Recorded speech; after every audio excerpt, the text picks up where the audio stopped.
What's up, everybody? Welcome to LTMB Live.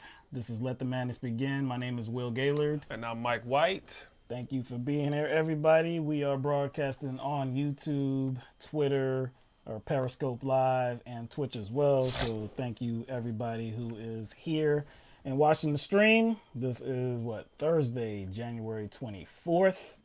Which is the 34th day of the partial government shutdown. You know what, man? I think this government shutdown has somehow extended the month of January in my mind. I feel like it's January 86th or something just like that. January 86th. You know what I'm saying? I feel like it's January 86, dude. It just feels like a long month, man. The year passed by fast. 2019 came quick. That's true. And then January has just kind of strolled along. Because, like you said, this shutdown, man, we talk about this shutdown every single show. And for a good portion of the show as well, because, that's what's in the news. That's what we're dealing with as a country right now. There are other things to talk about as well, and we do. But, again, the shutdown, that is what is dominating news coverage. And, we do have to address it. Because I think, the cumulative effects of it, you know what I'm saying? Because of the cumulative effects of it. That's right. Obviously, it's not going to be the same, conversation the first week that we're having. Right. We're going to have a different conversation every week because the consequences of it and the ramifications of it change and it get worse. So we got to keep talking about it. Got to keep talking about it. All right. So, let's get started, okay? Let's just get started. Again, today is the 34th day of the partial government shutdown. On Friday, which is just tomorrow, tomorrow will be the second paycheck that most government workers will miss. And so we are talking about some 800,000 government employees, and that doesn't include the government contractors as well. Mm-hmm. So, we're talking about hundreds of thousands of people that are affected, won't be able to, if this shutdown is still in place tomorrow, which it does look like, and we'll get into that. But that's another paycheck on top of the first paycheck that they missed. So, and there may not be protections for those who are on contract. Exactly. You know what I'm saying? They may not get back pay. Not all of them will. That's not guaranteed. So when we talk about these workers, again, you have to put in perspective. We're not talking about just very high paid people, like people that are in elected positions. No, we're talking about people that, like everybody else, are living paycheck to paycheck. They can't afford to even miss one paycheck. And now we're talking about missing two paychecks. So it's a pretty difficult situation that they're in. And that's just, that's not even doing it justice to say it's difficult. It's like, even if they suffer some, credit score issues, mm-hmm. they still have a situation right now that they have to deal with. Right. Somebody in the chat pointed out that, yes, when it comes to obtaining credit, that can get put on on your credit report, mm-hmm. like an extensive note about what happened and why you weren't able to make payments, but that still doesn't matter in the now. You're gonna send people through stressful situations, mm-hmm. whether it be evictions or whether it be foreclosure or anything like that. Being behind on payments, that's gonna be hard to get over. Has anybody ever dealt with the credit bureaus before? The credit reporting bureaus before? It's a hassle. It's a hassle. It's a hassle. I remember I had something on my credit before. It took more than a year to actually get it off. Multiple attempts to contact these credit reporting agencies and just try to figure this all out. It's a difficult situation, like I said, just to say the least. But let's go back to yesterday and deal with what happened really as it concerns this shutdown, because this definitely is related. So on Wednesday, President Trump finally responded to Speaker of the House, Nancy Pelosi, regarding the State of the Union address. So the State of the Union address is scheduled for January 29th, but there had been some thought that it might not go forward. Recently, Speaker of the House Pelosi sent Donald Trump a letter just I guess, conveying her concerns about keeping that date in place, keeping that address in place because of security issues. Yes, I guess that's a very conservative way of putting it, because what she did was she clapped back in a very professional way. I could very easily have written that and putting that clap emoji behind every word. Well, no, we're talking about the first one. The first letter she sent them, just saying that, think about delaying it, or maybe just writing it or doing a written address. You talking about that one too? I'm talking about both of them. Okay. No, both of them could have been seen like that. It's just that she's very professional about it. Oh, yes. So both of them, to me, like, I could very well put a clap emoji in between every words. I'm not saying the words were biting. I'm just saying, like, her seriousness. Right. Just in regards to her seriousness, but still doing it in a way that's very professional. You know what I'm saying? So, again, Trump had not responded to that initial letter by Nancy Pelosi suggesting that the State of the Union is delayed, or doing it in a written address or something like that. Trump did not respond. He didn't respond to her on that. He did respond in a letter to her saying something like, well, your trip to Afghanistan to visit the troops, that's canceled, until the shutdown is lifted, and the government is reopened. Also in I believe this was in a campaign letter to his supporters, he said that Pelosi and the Democrats, quote, illegitimately disinvited him, which she had not done at that point. It was just a suggestion at that point. So finally on finally on Wednesday, President Trump did respond in regards to the State of the Union address. So this is part of the letter that Donald Trump sent to Pelosi, and it reads, oh, that's the wrong one. Hold up. All right, here it is. There are no security concerns regarding the State of the Union address. Therefore, I will be honoring your invitation and fulfilling my constitutional duty to deliver important information to the people and Congress. So, Donald Trump finally states that no, he wants the State of the Union address to go on as scheduled. And then, soon after that, Speaker of the House, Pelosi, responded. And so this is part of her response. I am writing to inform you that the House of Representatives will not consider a concurrent resolution authorizing the President's State of the Union address in the House chamber until the government has opened. So now, Republicans and President Trump can say that he has been uninvited and disallowed from that State of the Union address in the House. Yeah, now he can say that because it's in the House. It's not like he only has a certain amount of control over this. Exactly.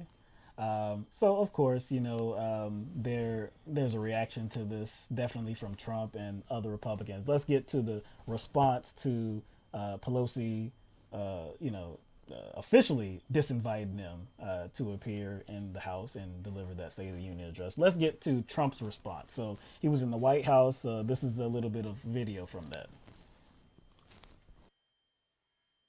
The State of the Union speech has been canceled by Nancy Pelosi because she doesn't want to hear the truth. She doesn't want the American public to hear what's going on. And she's afraid of the truth. And the super left Democrats, the radical Democrats, what's going on in that party is shocking. I know many people that were Democrats and they're switching over right now, and they're switching over quickly. So I hope they know what they're doing for their party. So far, they haven't. The American people want to hear the truth. They have to hear the truth. And the truth is all about, and said, I think, and I hope well, we were planning on doing a really very important speech in front of the House and the Senate, the Supreme Court, and everybody else that's there. It's called the State of the Union. It's in the Constitution. We're supposed to be doing it, and now Nancy Pelosi, or Nancy as I call her, she doesn't want to hear the truth, and she doesn't want to hear, more importantly, the American people hear the truth. So we just found out that she's canceled it, and I think that's a great blotch on the incredible country that we all love. This is where people are afraid to open up and say what's going on. So it's a very, very negative part of history. So Will Gaillard, Will is what I call you. Will is what I call him. All right. Hasn't he had 2 opportunities to tell the truth to the American people via like network coverage? He's had 2 opportunities, right? Yes. Yes. Just on Saturday, he made an address. On Saturday, he made an address. And then before that, it was even a bigger address, in which that was carried by pretty much every station, and talking, especially the network stations. That too. was him, I guess, trying to, I guess, sell this, I guess, state of emergency. Yes. Which never came about. Interesting enough. Right. We thought it was a bluff, and he kind of proved that. But like, if it was really about Nancy Pelosi, I guess, trying to prevent Trump from telling the truth to the American people, then she would have tried to shut those 2 things down too, which she did. And my thing is, whatever Trump has to say during the State of the Union, it's most likely going to be a kind of a regurgitation of some of the same talking points he has already issued. So I don't. Just maybe said in different ways. Maybe said in different. And he did kind of say it in a different way the second address. He said some of the same stuff, but in a different way. But I honestly don't think it's about that, because I think Nancy Pelosi knows that support for the wall is very low. So I don't think she's worried about some kind of truthful message getting out via Trump's mouth. I just don't think that's an issue she has. Just like you said, he's had those 2 opportunities to speak directly to the American people, and not just those opportunities. He talks to the American people every day on Twitter. Yeah, exactly. That's how he conveys his message. That's how he prefers to convey his message. So the idea that he's like that Nancy Pelosi is scared of what he might say, and what the reaction from just regular citizens, and like, oh my gosh, I really believe what you're saying. Again, the polls that we have seen, and I like to include a recent poll from Fox News too. 51% of respondents in the Fox News poll laid the blame on the shutdown on Donald Trump. So again, it doesn't seem like he's convincing people that there is a crisis or that we do need a wall. He says he is. He says many people are switching sides. Many people. He's talked to many people. He's heard. He's heard. I thought he did say he talked to people. Yeah. He said he's heard. But he's heard. Many people were coming over to their side. Many of them were just leaving, just in droves, to Democrats, because they know this wall agenda is important. I enjoy talk like when he says like, the super left, the radical Dems, and he's talking about Nancy Pelosi. Nancy is what he calls her. But you know why he's doing that? He can't come up with a name for her yet. You know how he had Crooked Hillary? He has nothing for Nancy yet. He doesn't have a name for her yet. I guess he wants to. Nancy was, I call her Nancy. Yeah, everybody. You know what? That is kind of interesting, because I think that part of Trump tends to run on autopilot, and so like he may have thought that he had something, but he realized he didn't. So all he had was her first name, which is her first name. That's all. Yeah, Nancy is what I call her. He's like, oh shit, I thought I had something. Thought I had something in my bag, but I didn't. And then there was a moment where he was. You know what? Let's just play that clip so you can actually see him not really making any sense whatsoever. The truth is all about, and said, I think, and I hope, well. The truth is, I think, and I hope, well, about what? Absolutely incoherent. I mean, that was like. What was that? That was like, you put a beat to that, man. You can be on like that. Somebody could do it. Somebody could put a beat to that. He'll be on that mumble rap, man. All right, so let's get to another response to the invitation, the disinvite from Nancy Pelosi for the State of the Union address. And that's from Texas Senator Ted Cruz. So he was interviewed by Blaze, I believe, the Blaze TV. And this is what he had to say. So we're seeing some efforts from House Democratic leadership to try to postpone or put off the State of the Union address because of the shutdown. Does it really make any sense whatsoever to try to do that? And does people honestly believe that they're either going to silence President Trump or end the partial shutdown by taking away the House chamber cameras from him? Listen, if you're Nancy Pelosi, it makes a lot of sense. Nancy Pelosi is terrified, number one, of her extreme left-wing base. She is captive of them. And number two, the position of congressional Democrats in this shutdown is objectively unreasonable.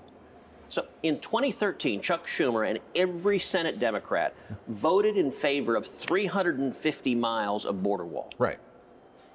They have right now shut the government down to stop 234 miles of border wall. Now, I don't know how you explain why you voted for 350 miles, but you shut the government down to stop 234 miles. That is incoherent. The honest answer, it's not a substantive disagreement. It's that they're terrified of their extreme left wing who hates Trump, and that's why we're having a shutdown. So why does Nancy Pelosi not want the State of the Union? Because the State of the Union is an enormous platform for the president to speak directly to the American people, and she doesn't want people focusing on the substance of this issue. She wants their information to come from the mainstream media rather than to come directly from the president. Ooh. You know, Senator Ted Cruz still has the most punchable face in all of the world to me. Like, I'm not going to punch him. I'm not going to punch him. I'm just saying, it's very punchable. It's invited. It's weird because I think that beard would look good on any other dude's face, but on him it just looks stank. Yeah. On him it just looks like a stank-ass beard. Again, I'm not going to punch him, but it is enticing. But think about what's more unreasonable. Like, what's more unreasonable? Saying, hey, Trump, before you get the benefit of a State of the Union, we need to come to a resolution about opening this government up. Like, which one of those things is more reasonable? That or a government shutdown that affects 800,000 federal employees and plus some more that are contract employees? Like, what is more? Which is the unreasonable thing here? Shutting down the government or proposing that we postpone the State of the Union? Like you see what I'm saying? So which one is more unreasonable? But see, according to these are not reasonable people though. He says that first of all, I mean, this is just an abundance of lies now. He's saying that Nancy Pelosi is scared of the extreme left. No, not just scared. Oh, captive. Held captive. Captive by the extreme left. Yo, we got her. We got her. So we winning. We winning. We winning already? Yeah, the extreme left. Oh, snap. I didn't even know we was winning, all right? So that's one thing. But then he says in 2013, Democrats like Pelosi and Schumer, they voted for what? He said 350 miles of border wall. But is that true? What is it? Was it a 30-foot wall or just funding for fencing? Exactly. Again, nobody is saying that there should not be some type of barrier, some type of barrier between Mexico and the United States of America at certain points throughout that border, right? Nobody's saying that. And the Democratic Party, like he is saying, they have voted for border security and fencing before. Hell, even right now, they're saying that, yeah, we need to renovate some of this fencing along the border. It's deteriorating.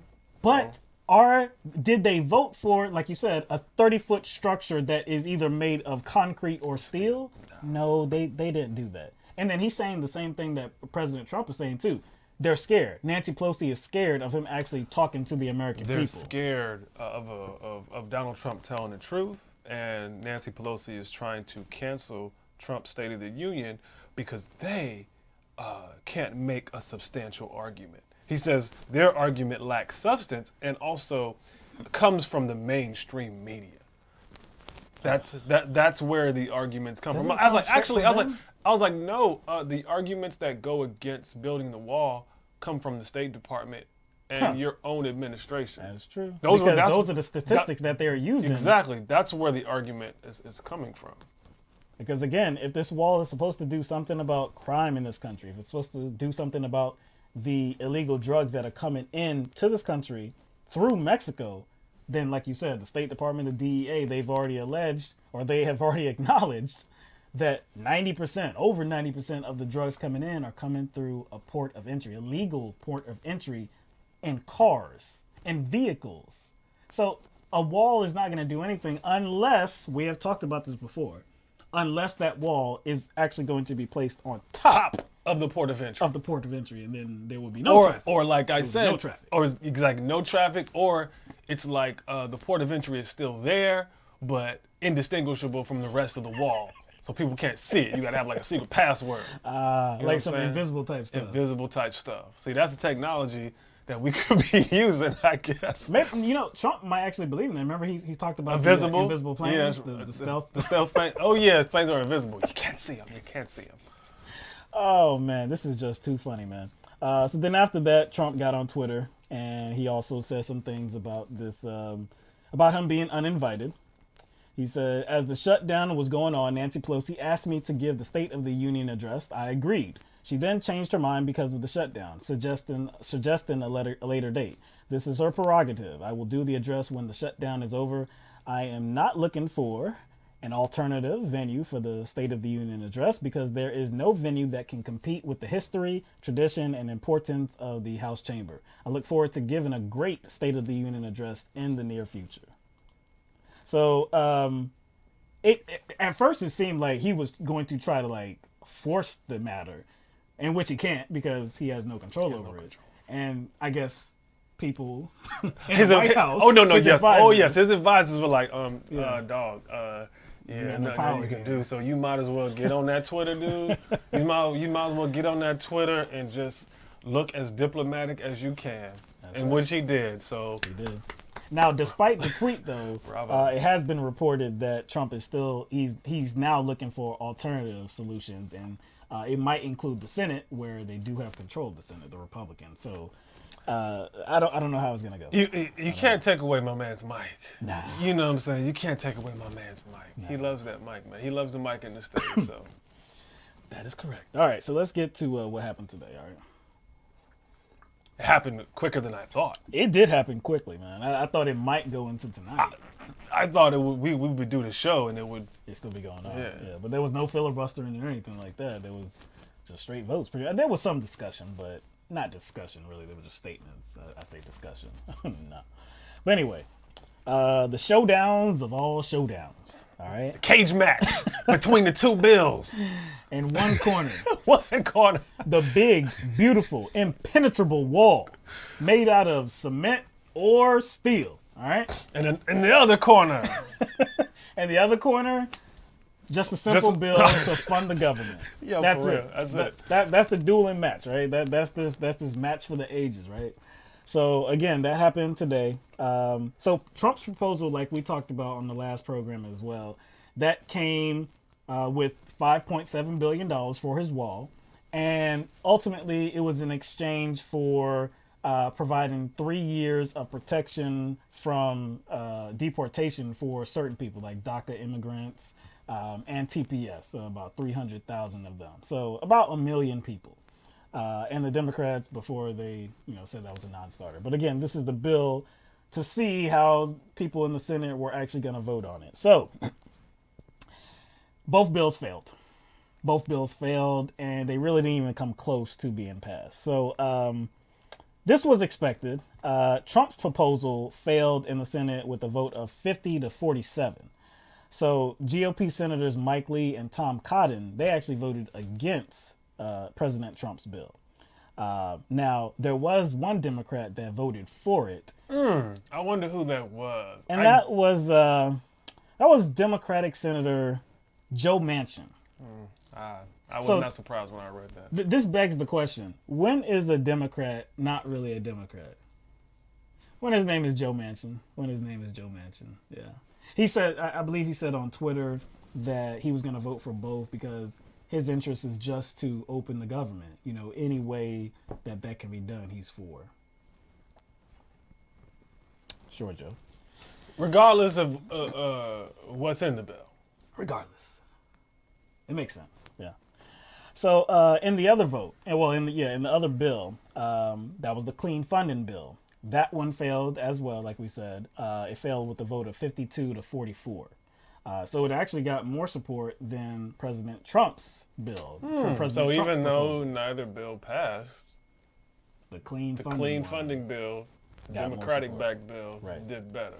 And on that bill, the clean funding bill, there were actually 6 GOP senators that voted with the Democrats on it. to open the government. And so those senators were Lamar Alexander, Susan Collins, Cory Gardner, Johnny Isakson, Lisa Murkowski, and Mitt Romney. They all voted for that clean funding bill. What's interesting, though, is I noted that the other bill, Trump's proposal, one of the Republicans that didn't vote for it was Tom Cotton. Okay, why is that significant? It's significant because he didn't vote for the clean voting bill either. He didn't vote for the clean funding bill as well. So he was against the clean funding bill to reopen the government, and he was against Trump's proposal to open the government, but with $5.7 billion for the wall. I'm confused. And what does he want? You see what I'm saying? I'm confused. What does he want? If he voted down both bills, I believe if he voted nay on both bills. See, I believe he's made statements of approval on the wall. So it would have to be. It would have to be given. It's like, so basically what is being suggested by him naying both bills. It's not even, to me, the nay on the Democratic bill doesn't mean anything. No. It's the nay on. many Republicans. Because maybe, yeah. So it's the nay on the GOP bill. That's my focus, or that should be the focus. Right. So what that tells me, he doesn't even want 3 years of protected status. Correct. For Dreamers. He doesn't even want that. He doesn't even want that. Nope. Too far. That's too far. Too far. Get him out right now. And he didn't want to, make it look like he was capitulating to Democrats either. Right. So that's the only way I could see it. So interestingly, Senator Lisa Murkowski, the Republican from Alaska, she called both proposals imperfect. That was her quote, imperfect. I disagree. There was one perfect one because it was clean. It only had to do with funding the government. It didn't, we always hate when these bills have stuff in them that have absolutely nothing to do with the intention of the bill. Yeah, like pork bills. Exactly. Yeah. So this one was clean. The one that they, one of them that they voted on is clean. She called it imperfect. Okay. Does that mean you don't vote on it? Is there any perfect bill? That seems like a cop-out. It does seem like a cop-out. She did vote for it, but still, it didn't pass. It didn't get passed. So. Honestly, I think McConnell knew that neither bill would reach that magic number. That. I think that was a stunt, and I think it backfired. Mm-hmm. Like, I think he was hoping that the GOP-backed bill would do better numbers. Yeah. You see what I'm saying? Because then that would give him, it would give Trump, it would give the GOP that's backing Trump's wall the opportunity to point the finger at Democrats and say, see, they're the ones holding this up. Right. It's like our bill is more popular. But it did worse. It did worse. You see what I'm saying? So it backfired. Like I said, I think he knew neither one of them was going to pass. He was just trying to, I guess, do some sort of PR stunt for the wall agenda. You know what I'm saying? So I guess people could see Trump's proposal as being, or have more confidence in it. You know what I'm saying? Because, go ahead. No, go ahead. So after the vote, White House Press Secretary Sarah Huckabee Sanders said that President Trump would consider a continuing resolution, and this would reopen the government, but only if he received a large payment, or only if he received a large down payment for the wall. So this is a little bit of, I don't know if you can call this cave-in, but this is a little bit of an adjustment to the demand of $5.7 billion, but he wants a large down payment. I don't see this as anything significant. I don't see the same thing. Exactly. It's not significantly different. Like saying you want funding is the same as saying you want a down payment. Like do you see what I'm saying? Right. If I don't know, your spouse, wanted some money to get a car, and she said, "Hey, can you fund this car?" Right. And you said, I don't think so. I don't think we need it. Because I disagree with it. You disagree with the car. Just the whole idea of the car. The whole idea, maybe it's like a doggone, like a big tricked out Hummer or some junk, or maybe it's like some expensive car, like $100,000 car, $80,000 car. He's like, nah, you're not funding that. Right. And then she comes back and says, I got a proposal for you. Instead of funding it, how about you put a down payment on it? A large down payment. A large down payment. Is that the same damn thing? It's the same damn thing. You're still funding it. Yeah. You're using different words. So again, it doesn't seem that there is any end in sight to this. Again, this is the 34th day, and the 35th day is definitely going to come, and government workers are going to miss another paycheck. I did see just about an hour ago, CNN was reporting that Trump is still thinking about declaring a national emergency, and he has already identified $7 billion to fund the wall. And those funds come from different places like military construction, the Treasury, the Pentagon, and the Department of Homeland Security. So he has identified $7 billion. Okay, he can identify the money, but can he I guess have that money allocated to a wall? That's the question. That's the point, yeah. So it's not just about the money here, it's about like having the money to allocate towards a wall and getting that approved. Mm-hmm. Like the number one obstacle that they have right now is facts. You see what I'm saying? Like that's always the trouble. That's always the trouble. Mm-hmm. If kind of they were using empirical data and factual information to back up their agenda, I don't think they would have an issue at all, because then they can say, hey, look how crime is up in these border cities. Oh, look at the increased level of crime from immigrants, and we have the statistics to back it up. Well, I have a quote from you. You'll probably like this, or a quote from Donald Trump that you'll probably like. In advocating for this wall, too, Donald Trump said today, "This is a virtual invasion of our country." Virtual. Does he know what virtual I don't means? think he understands what virtual means. I think he's supposed to say literal. Yeah. Because these are actual people. Immigrants have they flesh, they have muscle, they have bone. These are people. So it would be a literal invasion. What's a virtual invasion? What's a virtual? I guess that would be like through the web, maybe? Through the internet. You know, if you're invading the country through the internet, yeah, that could be a virtual invasion. But I guess virtual in the context of it's not a military invasion. So I think he means when he says virtual invasion, it's not like an invasion that, let's say, like a military would do, another country would do, like some sort of strategic. So I guess when he means virtual, he's just saying like them coming over here is an invasion. So that's why he says virtual invasion, because it is like that. It's just not like a formal invasion. It's not invasion. But it's not either. It's not. But I'm saying, yeah, it's not an invasion in any regard. But I don't know.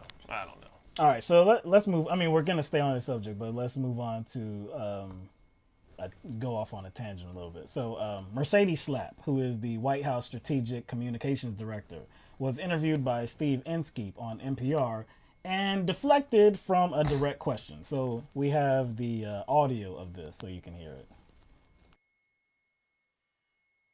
The National Air Traffic Controllers Association has put out a statement because, of course, air traffic controllers are affected here. They're not being paid. There's some things they can't do. The statement says, quote, "We cannot even calculate the level of risk currently at play, nor predict the point at which the entire system will break. If a plane crashes and people are killed because of this shutdown, is the wall worth that?" Well, I will say that at this point, what the president and the speaker, what the president wants to do is have the Democrats come to the table. The Democrats keep delaying is a plane the process. crash? The president is the one who's making a demand. Is the wall worth people getting killed? The Democrats' demand is not going to work because of the fact that they don't even want to have a discussion with the president. The president has asked time and time again to come to a compromise, and they refuse to do so. Why are you uncomfortable answering yes or no to that question? I think at the end of the day, no one, not any American, thinks that we want a plane to crash, any safety concerns, and that is why the president wants to open up the government, secure our border, have the Democrats come to the table, as opposed to the Democrats continuously going home and not working and not getting to a resolution. She said the Democrats demand. She actually stated like the Democrats demand. The only one that is demanding anything is President Trump. He has the power to demand something because he's the president, and he has the power to open up the government if he so chooses to. The Democrats aren't demanding anything but to say open up the government, but they don't have the power to do that. the demand is coming from President Trump. He could end this thing anytime that he wanted to because Congress has done their job multiple times. I keep hearing this narrative that the Democratic Party should take some culpability for this. Meghan McCain on The View stated this. I believe it was earlier today as well. And we talked about somebody else.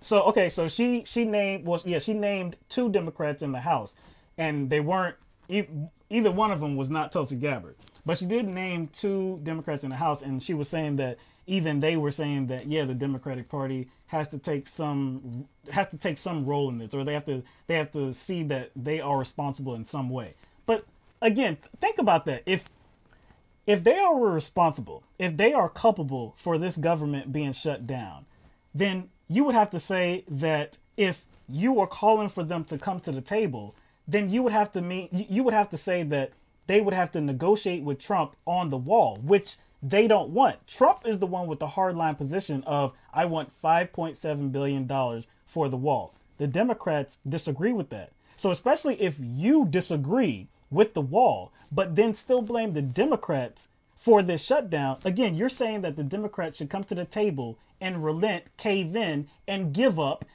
and actually support the wall. It makes no sense. No. I think that's a better way of putting it. And instead of wrapping all of that into words like compromise, because that's what's being said. The word compromise keeps getting thrown around, and she threw it around there. She did. But they don't really mean compromise. No. I think that's they mean give up. That's what they really mean. They mean give up.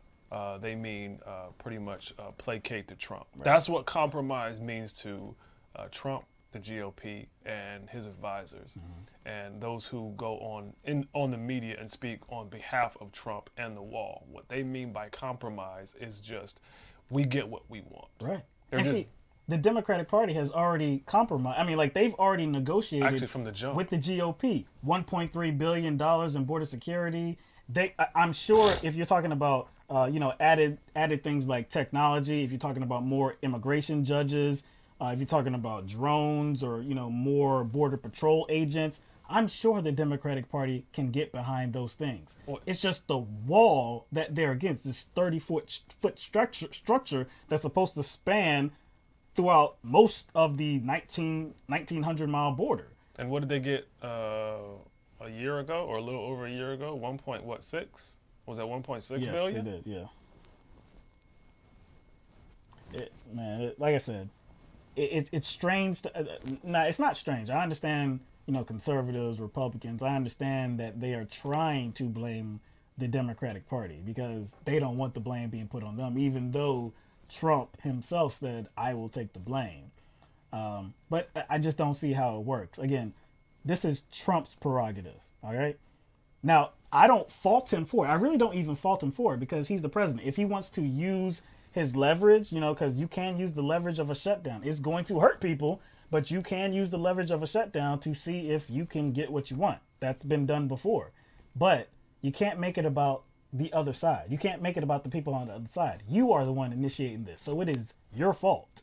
If you can get it done, if you can, make others do what you want, bow to your will, okay, you can try. But if it doesn't happen, you can't fault them for not agreeing to what you want. And it makes his argument even worse when he doesn't have the full support of his own party. Oh boy.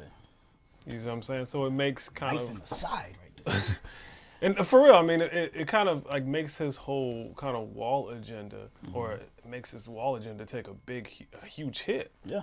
Like, I think he would have a little bit more leverage even in the media. Yeah. Even just rhetorically, even though it's not supported amongst the American people, he would at least have some sort of like optical leverage. Right. You know what I'm saying? The optics of it would look different if he had overwhelming support amongst in his own party, and the vote that they just carried out today kind of proves that he doesn't. Even more so, I think Mitch McConnell wasn't looking forward to that. No. I think he wanted a better result. I mean, he had more Republicans come over to the Democratic side than vice versa. That's gotta be that doggone shank to the kidney, man. That's gotta hurt. That's a shank in the kidney, man. All right, so let's move forward. Laura Trump, the daughter-in-law of President Trump, was interviewed by Bold TV recently and lied about the wall and apparently did her best to empathize with those that are affected by this government shutdown. She did her best. She did her best. Apparently, she did her best. We're going to show you the clip right now so you can judge for yourself if she did her best. I think she did her best. Oh, be best? Oh, yeah, be best. She be best? She be best? All right, here's the clip. The reality is the Democrats who oppose this so strongly right now, not too many years ago, were all on board with this because it was under a different president. So in terms of the workers who are coming to work and not getting paid, what would you say to them? Listen, it's not fair to you, and we all get that, but this is so much bigger than any one person.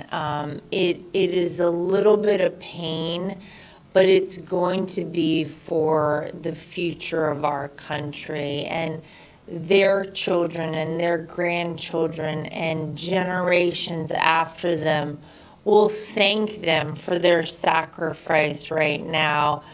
I know it's hard. I know people have families, they have bills to pay, they have mortgages, they have rents that are due. But the president is trying every single day to come up with a good solution here. All right, that video was busted. Yeah, like for some reason the audio and video was out of sync. Yeah, I don't know how it slowed down, but basically, you heard the essence of what she was saying. She started out with kind of the same talking point a lot of Republicans have been spreading, and we just heard Ted Cruz say something similar. Yes. Hers just was stepped it up a little bit. Because she added that it was about the president, like who the president was at the time. Yeah. That supported it because there was a different president. Yeah, I don't know. Maybe she knows, history better than I do as far as what presidents have proposed in the past, but I don't recall any other president in recent times, whether it be Barack Obama, because it was about the Democrats. So I'm just going to name previous Democratic presidents, or the most recent, and that would be Barack Obama and Bill Clinton. Like the one before that, that's Jimmy Carter. I know Jimmy Carter ain't proposed no damn wall. You see what I'm saying? Right. So in my lifetime, I haven't seen that. So I don't know where that argument comes from. Oh no, you know where it comes from. It's the fencing. It's the fencing that they're trying to portray as the same thing as a 30-foot, 1,900-mile structure. That's what they're trying to do here. Frame it as the same thing when it's not. But then again, this is where she apparently tried to empathize with people, and she said she mentioned the little bit of pain that people were going through. It's for a good cause, because we have to do something about border security. We've been trying to do this for years and it's never been done. So this is our best shot. So, just hold on, hold on, stay strong. We're there for you. We're behind you. Their sacrifice will kind of I guess be validated by how the wall helps in the future. That's pretty much what she said. Their sacrifice kind of will be worth it. But first of all, it's pretty easy for you to sacrifice somebody else's livelihood, somebody else's paycheck. Another thing is, did they say that it was okay for you to sacrifice their paycheck for them? Did they say we're in it with you, we're the front line and we're going to be hit the hardest, but we're with you. Did you get their consent to sacrifice their livelihood? Because if that is what it was actually about, then you would have tried to prepare them and say, look, we know it's going to be hard on you. Yeah. But look, this is something we got to do. We do care about your safety, and this is good for America. So I just want, to try to help you guys through this, mentally prepare you for what's about to happen. Right. That didn't happen. No. See, they're using the pain of these people to try to force the Democrats to President Trump's position. It's bigger than one person, Will. Like she said. Bigger than one person. It's bigger than that. That is kind of ironic because isn't the kind of this wall project like a manifestation of one person, or a manifestation of the will of one person? Her father-in-law? Yes. So for her to say it's, you know, bigger than one person is just kind of weird. It's actually not.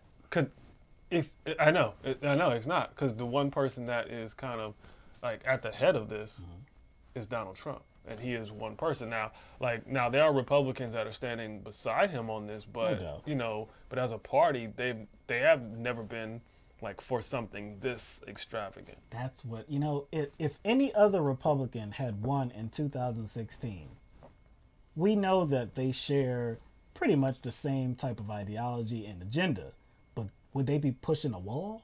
Yeah, they would not be pushing the wall. That's why, like I said, it's bigger than one person. It's like kind of just like she just like it's right in front of her face. The elephant in the room is Trump. Like, because this is definitely, I guess I could consider this wall a Trump monument, because he's trying to fulfill a campaign promise. You know what I'm saying? And he's willing to make people suffer to fulfill that campaign promise. No doubt, no. All right, so just like you just said, this wall, this shutdown is all about President Trump, right? We've come to that that it's all about Trump, right? Okay. He wants $5.7 billion for his wall, and that's it. I mean, that's what he wants. That's what he's demanding. His racist wall. That's, you know, a function of it is I guess is a function of his racism and his ego. But yeah. So I guess the big problem here is getting that $5.7 billion. I mean, really, that's the sticking point. How are we going to come to that $5.7 billion? Congress has not agreed to give it to him yet, right? So one Arizona lawmaker is she came up with a very interesting idea. Arizona State Senator Gail Griffin suggested a porn tax. A porn tax, okay? So this is how it would work. Anyone viewing porn sites in the state of Arizona would incur a tax. There would be software that's blocking the porn sites, and it would be implemented until any viewer confirmed that they were 18 years of age or older, and they paid at least a $20 fee. And again, these funds would go towards other things. It could be going towards other things as well, but the motive behind this is to go towards the funds to build the wall. A porn tax.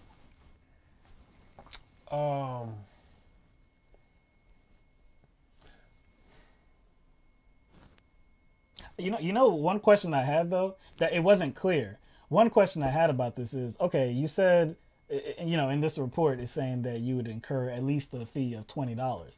Is that like every time you visit the porn? Exactly, that's the thing. If you like, cut the computer off and then cut it back on or something? Like, yeah, does it like when does that pretty fee much come into play? Yeah, like does it release the IP address?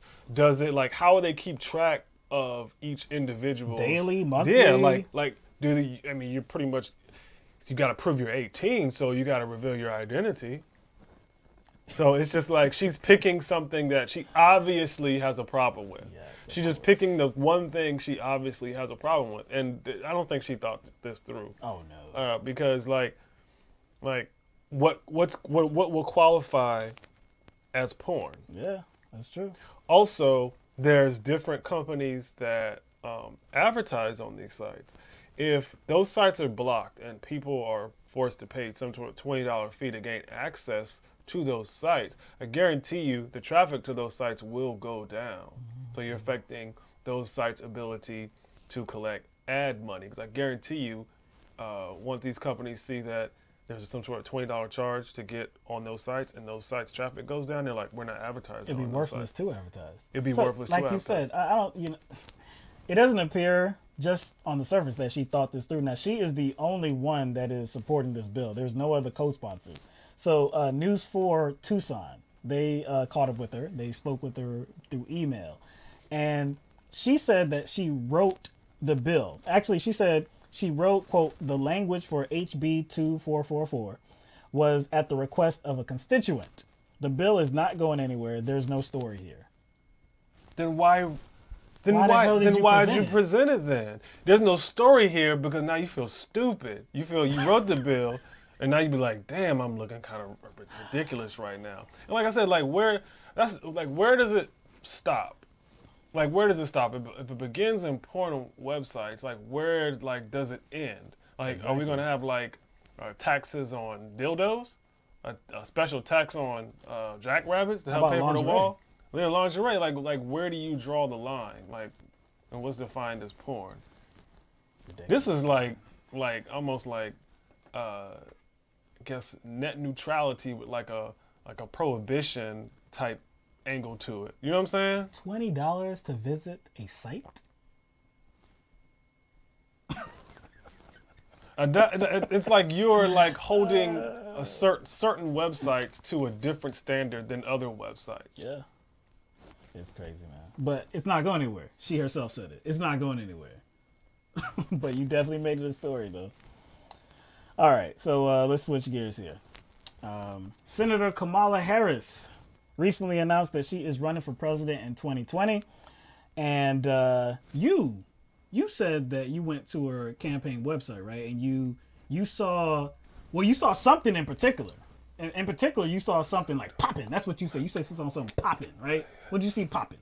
Oh, I saw them donation buttons. Donation buttons. That's right. I mean, big donation buttons. I couldn't avoid them. I was like, couldn't avoid them. Didn't see much about her candidacy. As of 12 hours ago. I mean, it may have changed since then, but I was looking on Twitter and somebody said there was nothing there. There was no platform overview. There's an About Kamala section. Right. There's little statements here and there on the website that say, I'm going to blah, blah, blah, and something fulfill the wishes of the American people by doing this and that. Donate. So, but still, it's general statements. Right above donate buttons. Right. But when it comes to a platform overview, I'm just where they at, though? I didn't see any. I guess it was important to have those donating buttons popping, though. It was recently reported that she's putting that money to use, these campaign funds. Senator Harris spent $100,000 in campaign funds on Facebook ads about her 2020 presidential run. And Harris's campaign told the Daily Beast that their email list has grown significantly by more than 20%, and they raised $1.5 million in the last week. So, hey, I don't begrudge her for spending the money. It just looks like it's more important for her and her campaign to, I guess, make her more visible. Make her more visible. That's what's important now. Right. To make her more visible and not really, I guess, centered on getting people to understand in depth about what her agenda is. It seems more important. Fundraising, man. It's about fundraising. And we talked about before how Senator Kamala Harris was one of those senators that reached out to Wall Street executives about her possible 2020 presidential run. And just like the others that we talked about with Gaillard, Cory Booker. We haven't heard anything from Booker about a possible 2020 run. But Gillibrand is running, and so is Kamala. So obviously they got the right message from Wall Street. But again, I don't begrudge her for using the campaign funds. Like you said, it just seems like that is the most important thing about it right now. The fundraising. Yeah, the fundraising. I wonder if there's some sort of alternative way you can use those funds. I understand that she has to, yeah, you got to spend them. You got to spend that money on some ads and stuff and get your message out there. But I mean, I wonder if there's some alternative way that they can put that money to use, locally, not just in their state, but nationally. You know what I'm saying? Because that money should be distributed out to the Democratic, committees in each state. Well, her headquarters are in 2 locations, Baltimore, Maryland, and Oakland, California. Again, those are 2 impoverished neighborhoods, 2 impoverished communities. Exactly. So why not put that money to work, to actual work in those communities in order to build support for yourself? Actually put that money to work, and as far as like initiatives or whatnot. You know what I'm saying? But like you said, so people are just paying to see her, like almost in a feedback loop. So I donate money. Yeah. I donate money so I get to see her on my Facebook. Yes. Like you said, I guess optics are better right now. And again, we we're at the beginning of this thing, but definitely she has to make herself known and her candidacy known. This is another way that she is going to make herself known to the citizens of the United States of America. On Monday, she is going to be at a town hall at Drake University in Des Moines, Iowa. And this will also be broadcast on CNN. I'm surprised. CNN. I wouldn't have expected that. Yeah.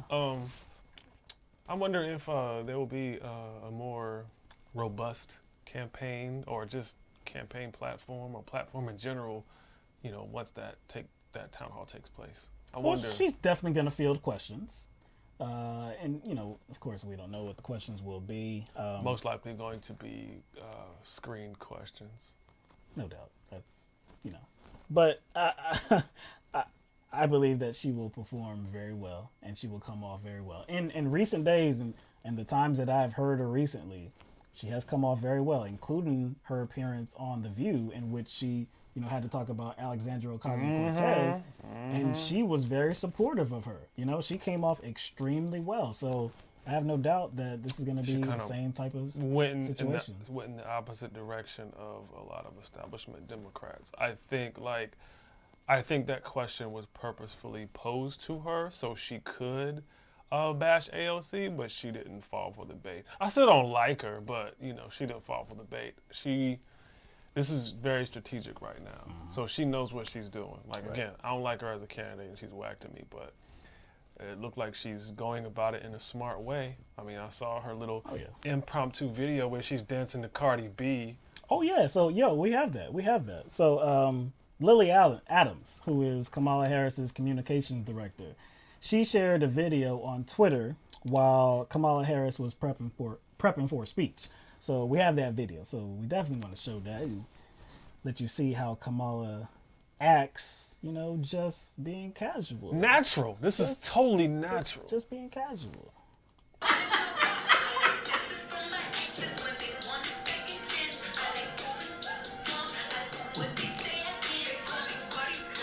Bacon, body, spicy, mommy, hot tamale, hotter than a Somali. You didn't like that, man? I know y'all like that, man. He's hating. See, you were all about that business on the last broadcast, like all moving, man. And see, look at you now, man. You ain't even feeling it, man. Hold up, my bad. Here we go. You still had our audio though. Yeah, man, you was all about that business before, man. That's because Kamala's little rhythmless nation ass wasn't dancing. Like,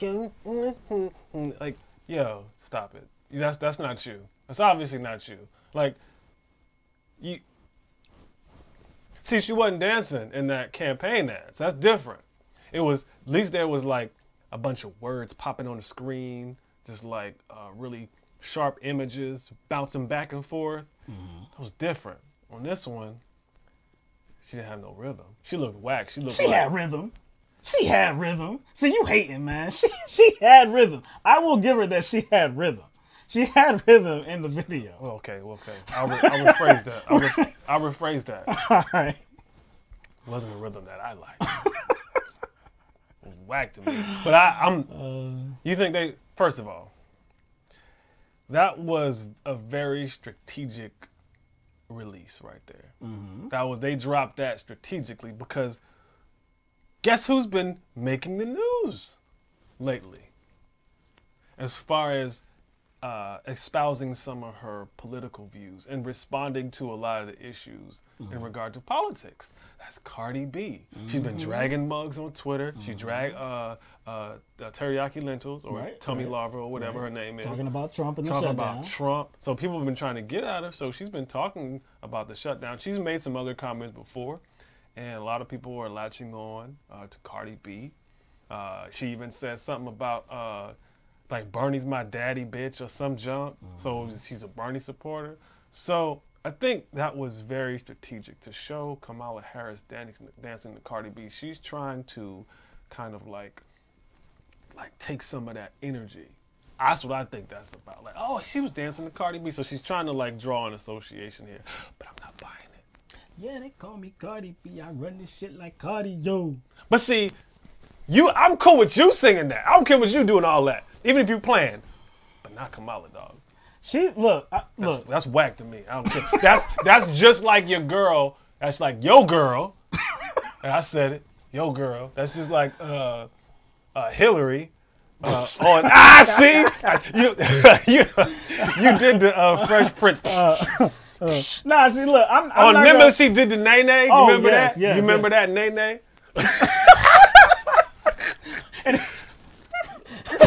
The wheel. Yo, it looked like she was turning like a steering wheel on a car. Look, it wasn't that bad. Like I said, at least Kamala Harris had rhythm. You know what I'm saying? It could have been staged. I would even say it was probably most definitely staged. I will say this about Kamala Harris, man. Look, I think she's the front runner going into this. All right. I think again she has looked incredibly well in the recent months. When she's in the Senate as well, she looks pretty good when she's in these committees and she has that microphone. So right now, I don't think there is another candidate that is the front runner. I think a lot of that is because of what's going to be one of the first states to weigh in primary season, and that's California. So I think that's going to hold a lot of weight going forward. That is the biggest prize in primary season. I said before that in the general, she might actually be the most risky because she's a black woman. And in terms of the rest of the country, in terms of Republicans or even, independents that are, in the center, that it could be some trouble trying to get their vote if you're a black woman. And we have to, realize that. But in the Democratic primaries, no, she would. I mean, that won't hold her back in the Democratic primary. So, like I said, I think she's the front runner. It all depends on how people perceive Trump as well. You know what I'm saying? Yeah. It all depends on got 2 more years. 2 more years to screw things up, yeah. And it doesn't look good so far. I think that he's, to go back to the wall topic, I think this is what he's looking forward to, 2020. I think he's looking forward to 2020. I think a little bit of his kind of wall agenda is wrapped up in that, not just his ego and racism. I think he wants to hold on to it so he can kind of use it when he goes into 2020 as some sort of achievement. But I'm not sure if it's going to work. If Kamala Harris can kind of catch Trump, yes, in the middle of a very turbulent presidency, or after a turbulent presidency, then I think she has a chance. I think those concerns that you have are real valid, because I think we talked about those just a little bit the last show. But yeah, it just all depends on how desperate people are for another president. Diamond District in the J. I want to see the rest of the video. I don't. I want to see the rest of the video, man. I don't. I want to see. I want to see. Yo, if I see it, I'm not sending it to you. And if you obtain this video in some way, I'm gonna try my best to try to. See it. No, I will sabotage the video. I will sabotage it before the show comes on, and we're gonna be looking for the clip. I'll be like, where's the clip? I'll be like, man, I don't know what happened to that clip, dog. What? I'll be like, where they at, though? I'll be like, where they at, though? I'm like, who's our communications director? Lily Adams? Yo. I need to see the rest of the video, all right? I'm going to holler at her, man. I need to see the rest of that video, man. But yeah, one person who is not feeling a presidential run in 2020 for Kamala Harris? One person? We don't even have to say it. I'll just let the video do the speaking for us, man. As the Attorney General of the nation's largest state, she should have understood due process, which she denied Brett Kavanaugh in front of the nation in the awful, terrible, scandalous, and disgraceful hearings about the Supreme Court justice. Kamala Harris, by doing that, have lost my vote, and I couldn't imagine any American voting for somebody who does not believe in due process. Yo. You know what? Oh, you slay me, Bill O'Reilly. Bill O'Reilly saying that man. I guess Kamala Harris, like, I guess she lost his vote. Lost his vote. That's like me saying, yo, man, I just lost my Lamborghini. Like, I lost my Lamborghini, man. Like, I lost my Maybach. I just lost my Maybach. Did I ever have one? Did I ever have one? Would you believe? Possible? So if I walk up to you, like, tomorrow and say, man, well, I don't know what I'm going to do, man. I don't know what I'm going to do, man. My Ferrari got stolen. I lost it. I lost it, man. I can't believe I lost it. Would you believe me? You'd be like, dog, you never had one. Like, do we really believe for 1 second that this dude was going to elect a black woman, Bill O'Reilly? His mother could not stand Barack Obama. Bill O'Reilly? To think it was possible that Bill O'Reilly was even considering Kamala Harris in 2020. That's a joke. Like, I'm telling you, like, I'm amazed that he was ratings. Yo, I'm just saying, I'm amazed that he was able to, like, keep a straight face during that skit. That was good acting. That was very good acting. Like, really he might want to, like, you know, think about coming on to, like, Saturday Night Live or something. No doubt, man. That was, again, that.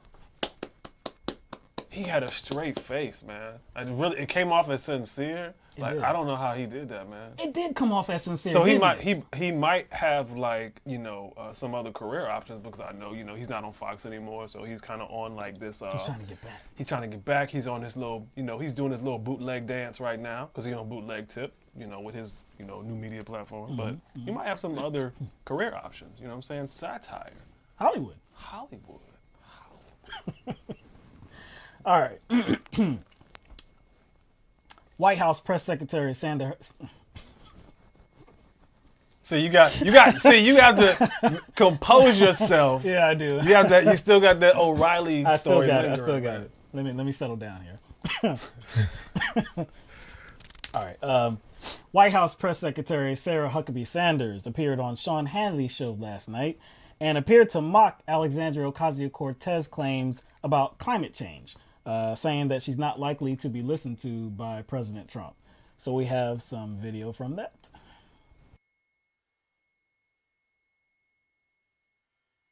Is the president have any reaction to Ocasio-Cortez, the congresswoman's prediction? Millennials think like we're like the world is going to end in 12 years if we don't address climate change.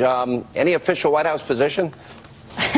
Look, I don't think we're going to listen to her on much of anything, particularly not on matters that we're going to leave into the hands of a much, much higher authority, and certainly not listen to the freshman congresswoman on when the world may end. We're focused on what's happening in the world right now. We wish that Democrats like herself would engage in that conversation, help us fix some of the current problems we know exist, and work with us to get some things done, particularly on the border, fixing the national and humanitarian crisis. That's the kind of stuff we're focused on, not things that we're going to leave up to the hands of something and someone much more powerful than any of us. God. Jesus. Hallelujah. That's whose hands she's going to leave it in. E-G-L-O-C. Oh, boy. My bad. The spirit just came over. So you know what's coming next, right? You know what's coming next. The clapback. Oh, of course. That's, that's what Alexandria Ocasio-Cortez has been having to do, like, for the past, like, half year.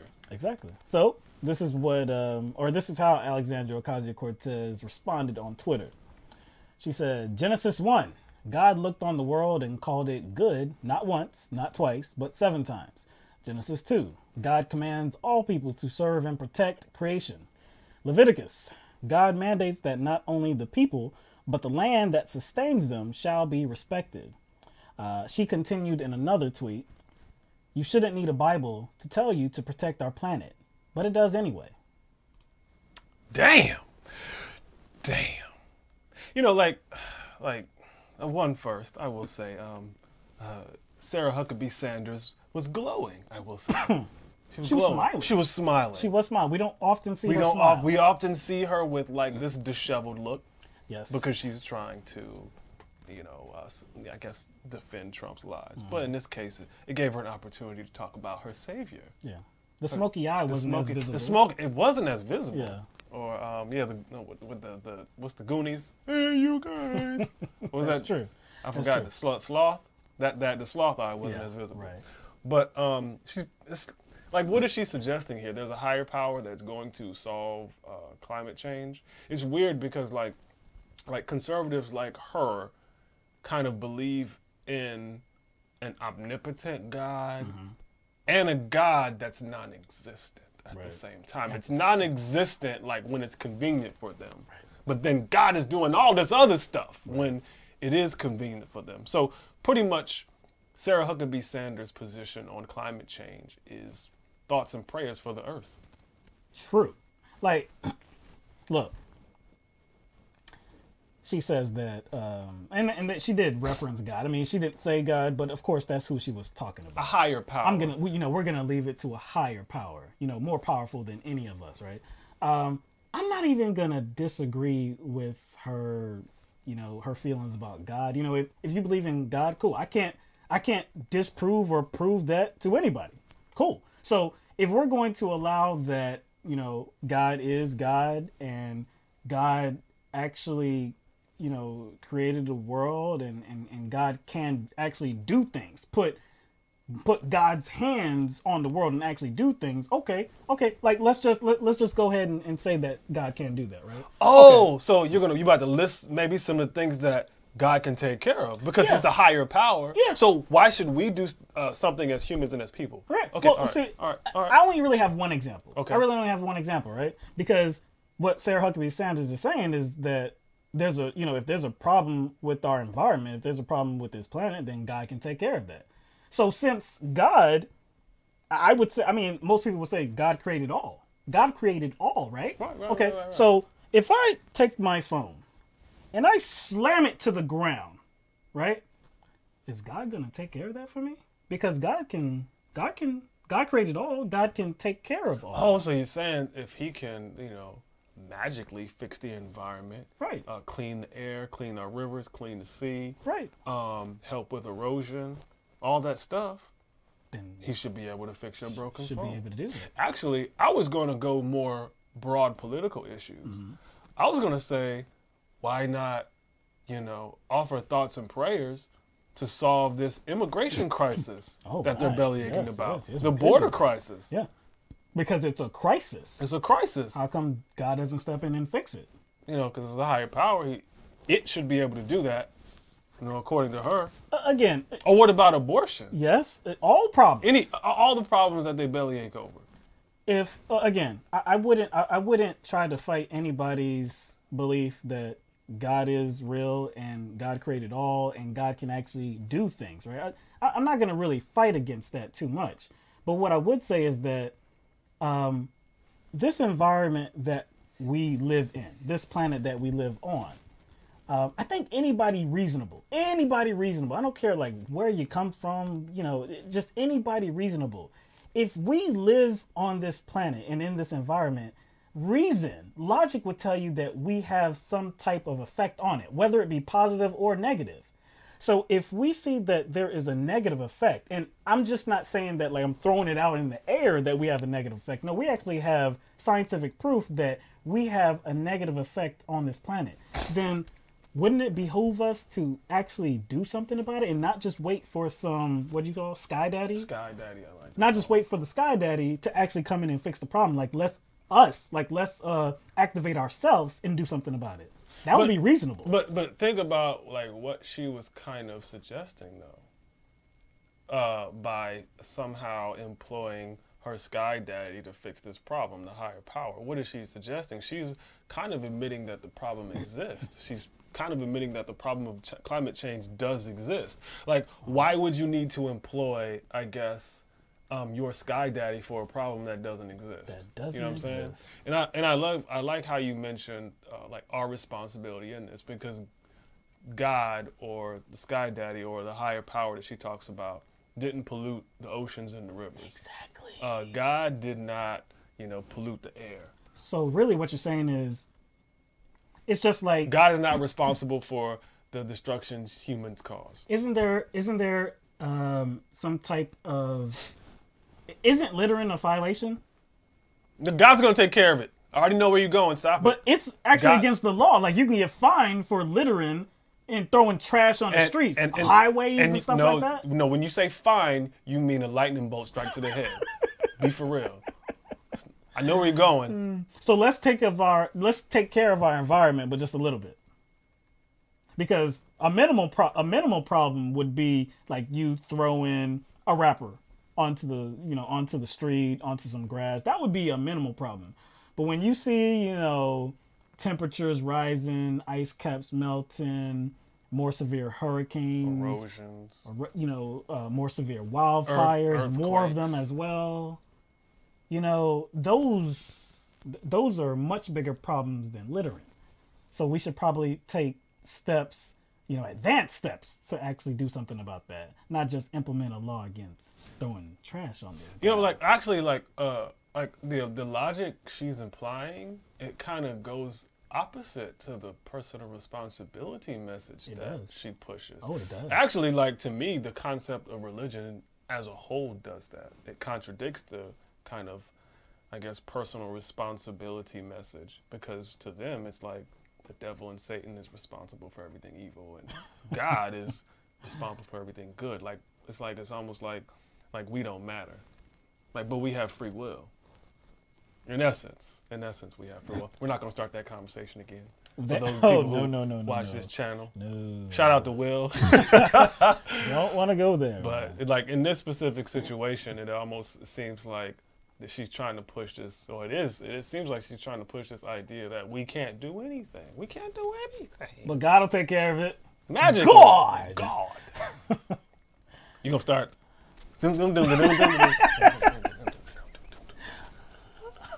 No. All right, let's move on, all right? Let's go to Biden. Ooh. Yeah, man. Ooh. Pretty sure a lot of people already heard about this. Or a lot of our viewers. All right. All right, so leading up to the midterms, former Vice President Joe Biden activated himself in a Michigan race to help a candidate get elected. He also received $200,000 for his trouble and his time. So one could probably assume that maybe there's a problem with the source of the money. Maybe, or maybe you would have questions about if there's going to be some strings attached, because this is a possible entrant into the 2020 presidential race. But that's not really where the story goes. That's not really what this story is about. So the candidate Biden showed up for was Representative Fred Upton, Republican Representative Fred Upton. So Biden showed up to support him over the Democratic challenger. And not only did he support Upton, again, he did not support the Democratic challenger. The Democratic Party urged him not to support the Republican. He was the Republican incumbent, Fred Upton. They urged him not to support him. And again, he did. And he went so far to actually do a speech to show his support for this guy. Now, the other candidate in this race, the Democrat, his name is Matt Longjohn. Okay, so I know that in every race, eyes are always on who's going to endorse him, who's going to endorse her. Eyes are always on that, and not every name-worthy Democrat or Republican will actually activate themselves and put out a statement, yeah, I endorse this person. It doesn't go like that for every single candidate, right? So there's not a problem with somebody not endorsing a Democrat in the race if you're a Democrat, but it's a long way from that and actually supporting the Republican in the race. Okay, you say it's a long way. Okay, so what would it take for any kind of public figure, a representative that has a lot of influence? What would it take for them to make that trek between point A and point B? You see what I'm saying? So I'm trying to get at what would influence that person? What would influence Biden to go out of his way to do that? You know what I'm saying? Well, what's the motivating factor? You would have. This is a district, right? Again, this is Michigan, right? The district, it's Michigan's 6th congressional district. This was a district that the Democratic Party felt like they had a really good chance at winning and pushing the incumbent, Fred Upton, out of office.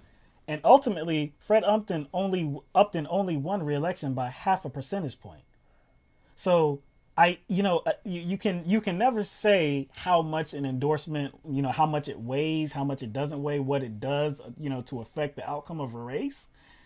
But it's a real bad look that it was that razor thin, and Biden didn't show up for the Democrat. He showed up for the Republican.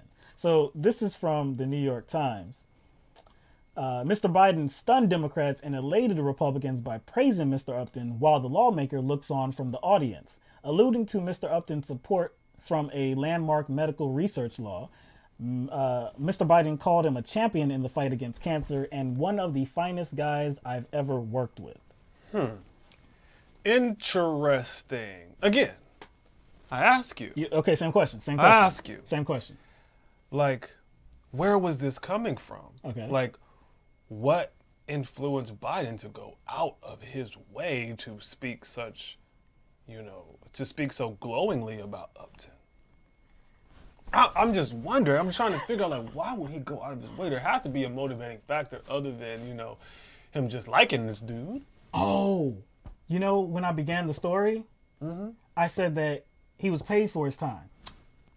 Paid. I missed that. You missed that? Oh. I did miss that. Yeah. So I don't know if you missed that, but yeah, he got $200,000 for him to speak publicly and in support of the incumbent. He got 200. Fred Upton. He got 200K. Biden got 200K to speak glowingly about a Republican right before an election. Right before an election.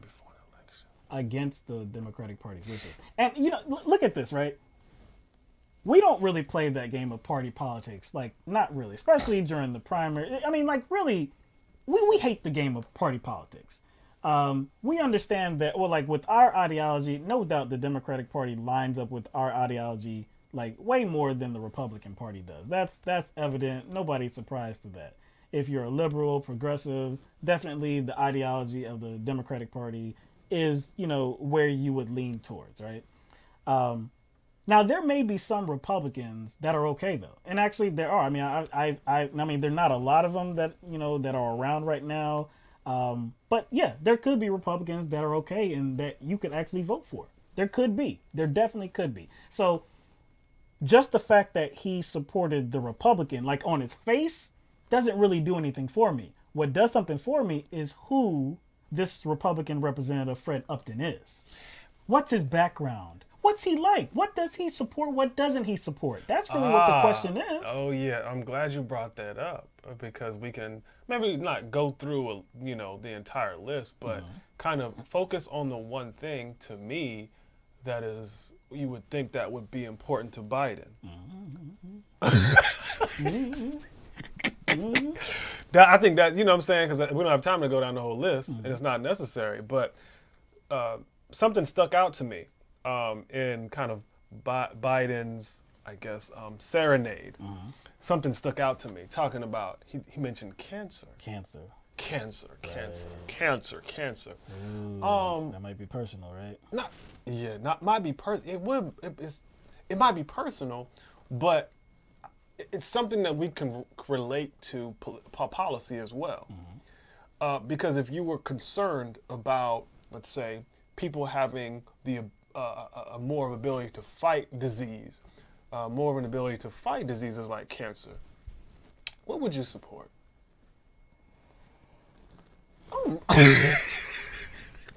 Yo, you look like Hillary Clinton at the convention. You would probably support more people getting health care. Yes, sir. Now, what is Upton's position on that?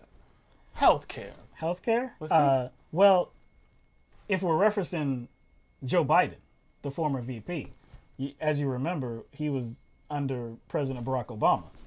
And during that administration, that's when the ACA was implemented. Right. And Fred Upton's consistent position is anti-ACA. ACA. Wait. He was anti-ACA because he wanted something better, right? Yes. Right? Yeah. Or was he just anti-healthcare, Jim? No, I think he's anti-healthcare. I think he's anti-healthcare. So that makes like even though you wouldn't say it. So that's what makes kind of Biden's serenade of this dude even more phony. Not just the money he took, but if you're going to serenade somebody, at least serenade them in a way that like where you don't say things that actually contradict who he is. That makes it very suspect. But see, look, we don't have to talk about everything that this guy's about, but I will list a few things. Now, again, on the ACA, he has objected to that and opposed that many times throughout his time in Congress. He supports anti-abortion legislation. He has gotten A ratings from gun control groups like the NRA. He voted for the tax scam at the end of 2017, the Tax Cuts and Jobs Act. Voted for the Patriot Act. Opposes marriage equality. Opposes gay adoptions in Washington, D.C., supports the death penalty.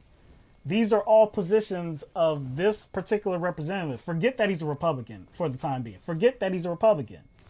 How could Joe Biden, the Democrat, that has, I mean, nobody's going to mistake him to be a progressive Democrat, but he's not a Republican. You could say he's centrist, definitely.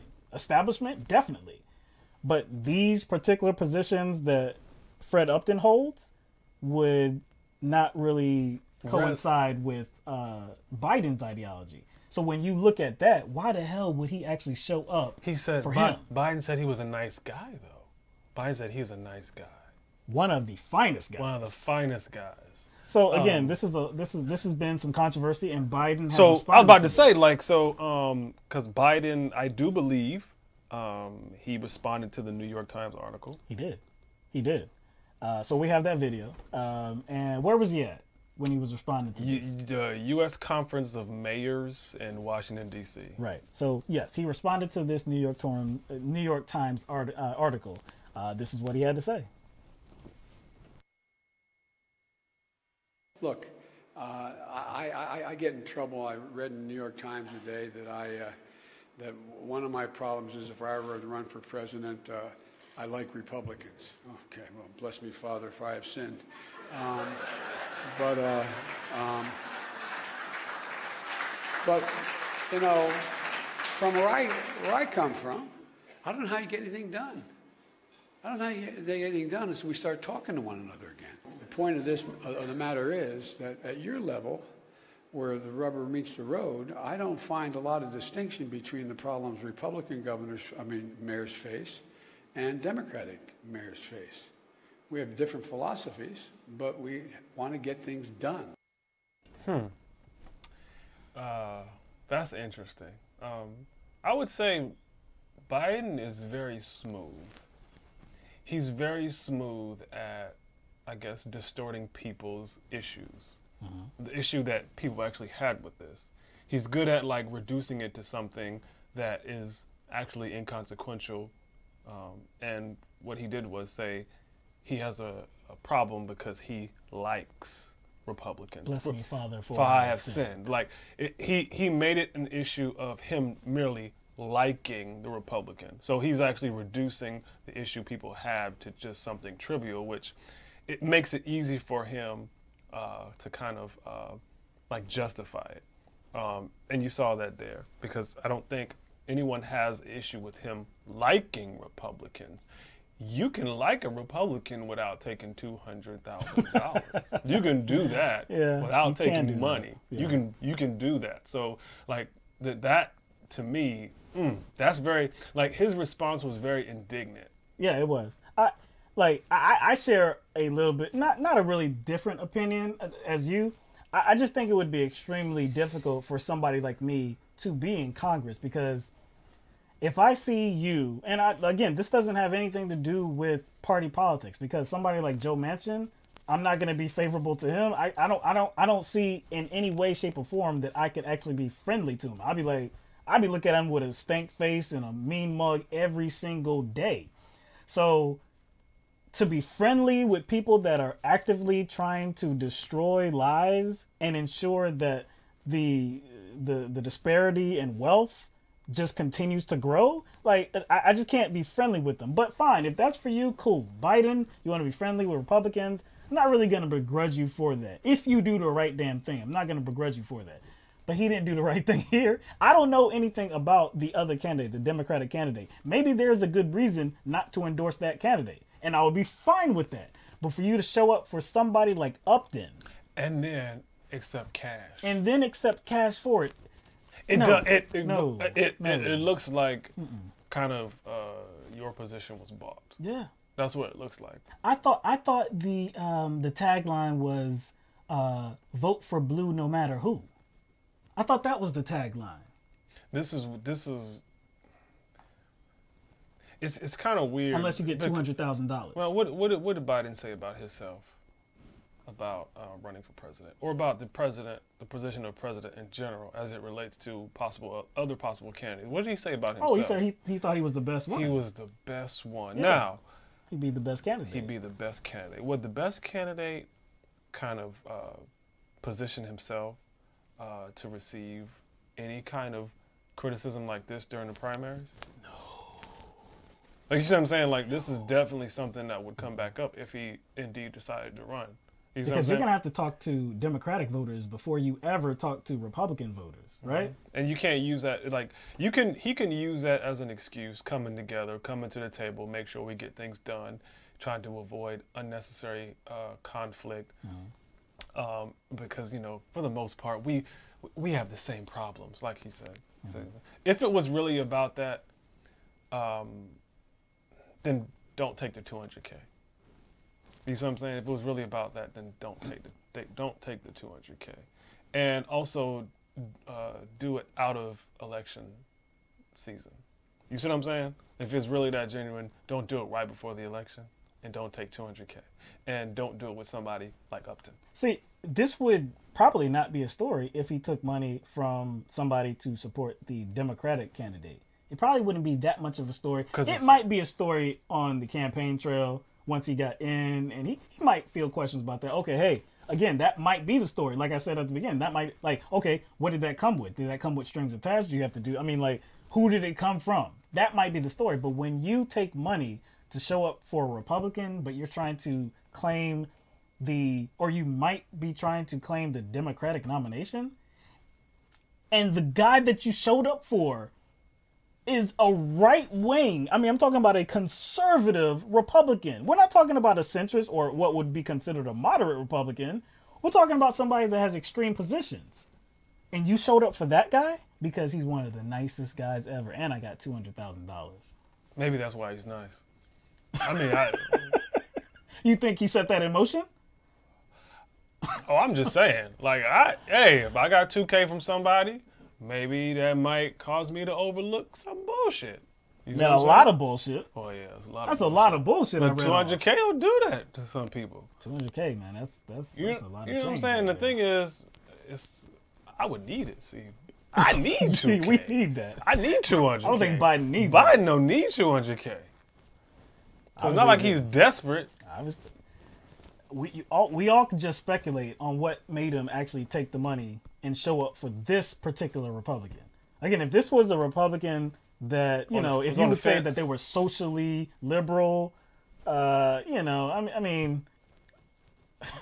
still would say something about it. But for somebody that is that extreme, that extreme of a Republican, you think he shot himself in the foot or just a little bit? I think he straight blew his foot off. I think it's more than shooting himself in the foot. I dare him to run for president now. Yo, that would be a horrible. How you stepping it this early and you ain't even declared you're running for president? You should just stayed out of the primaries. And he's been pump faking for a long time. He's been pump faking for a long time.